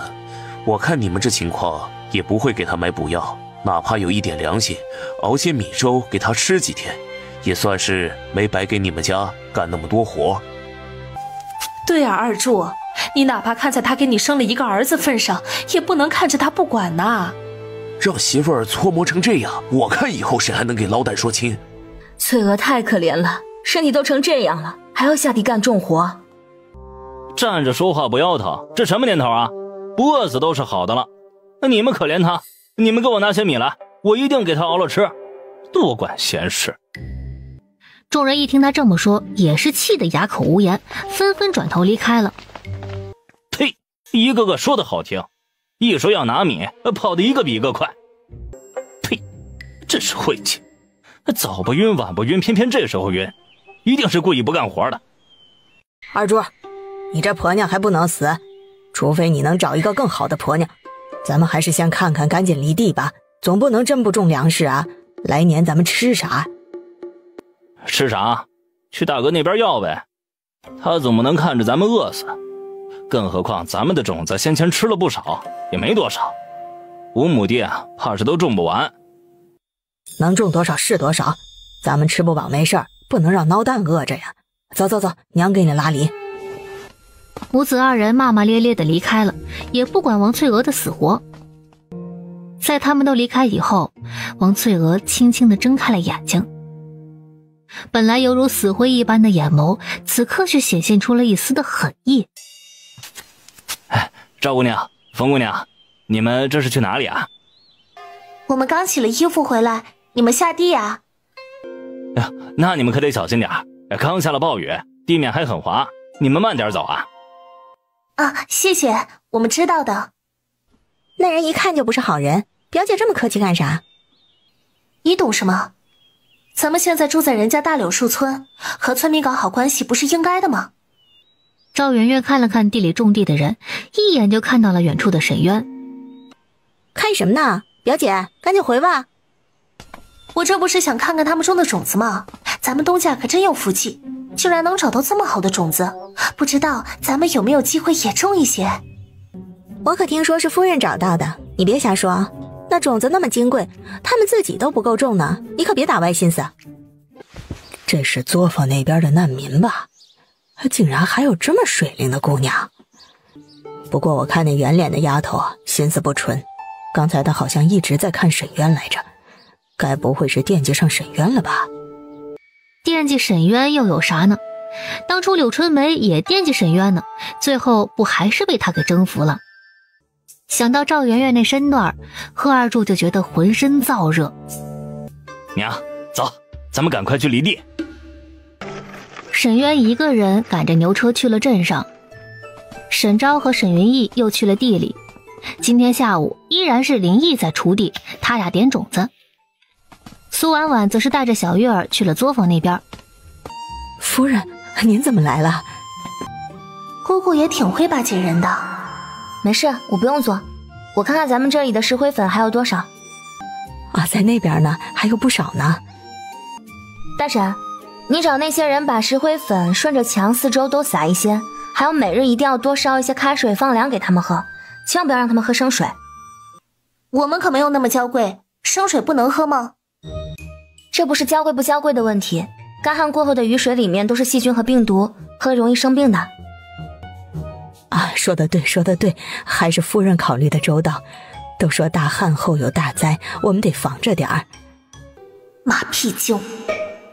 夫人，您考虑的真周全，谢谢您。夫人，我们去把您家里先撒一些石灰粉吧。是啊，夫人，您看，您家里肯定也需要撒石灰粉，我们先去给您撒。不用了，你们可以把你们住的地方也撒一撒，记得一定不要喝生水。苏婉婉也不想多留了，这下午的太阳还挺烈的呢。好，夫人以后有什么事儿尽管吩咐我们。夫人，我姑姑说的对，您看您家里有什么活只管叫我们，洗衣做饭都可以的。我家里没活，你若是闲着啊，就去帮冯大婶他们撒石灰吧。一看这就是个偷奸耍滑的。好的好的，我就是说以后有活了随时来叫我，我做饭也挺好吃的。成，我知道了，你先去撒石灰吧。圆圆，给你和小柔去把家里也撒一些。赵圆圆看着那脏桶，有些不想拿，还是冯小柔伸手拎了过来，走起路来虎虎生风的。大红姐姐，你这时候端着碗去哪里呀？小月儿，姐姐去给翠娥嫂子送点粥，她上午晕倒了，你乖啊，等姐姐回来再陪你玩。啊，大红姐姐，那你快去吧。啊，大红妹子，先别走。沈恒哥，你怎么出来了？有事吗？我这里有2个鸡蛋，你一块拿去吧。沈恒哥，你看你也是个病人，这是婶子煮给你吃的。哎呀，没事儿，他是个可怜人，若咱们不帮，怕不是真会被贺二柱给搓磨死。嗨，真是的，我们贺家怎么就出了这么一个畜生？你赶紧拿着去吧，看看他怎么样了。一个人在家，别真的没醒过来。那行，我就拿着了。我替翠娥嫂子谢谢你了，沈恒哥。贺英红也不矫情，拿过那鸡蛋就走了。苏婉婉立马拦着，从油纸包里拿出了几块猪头肉，直接放到了那碗粥里。一块拿过去吧。成，谢谢你们。二哥，这些肉晚上你们吃了，我走了。这，你们拿回去吃。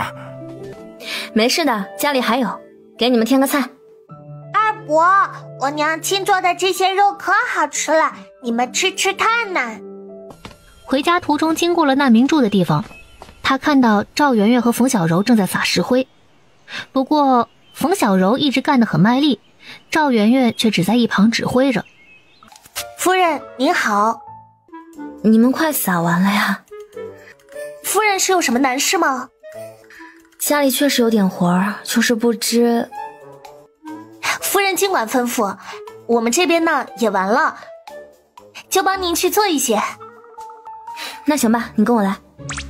赵圆圆立马欢喜的要跟上，忽然想了想，回头想要叫上冯小柔，毕竟他也不想真的干活，叫上冯小柔还能有人替自己干活呢。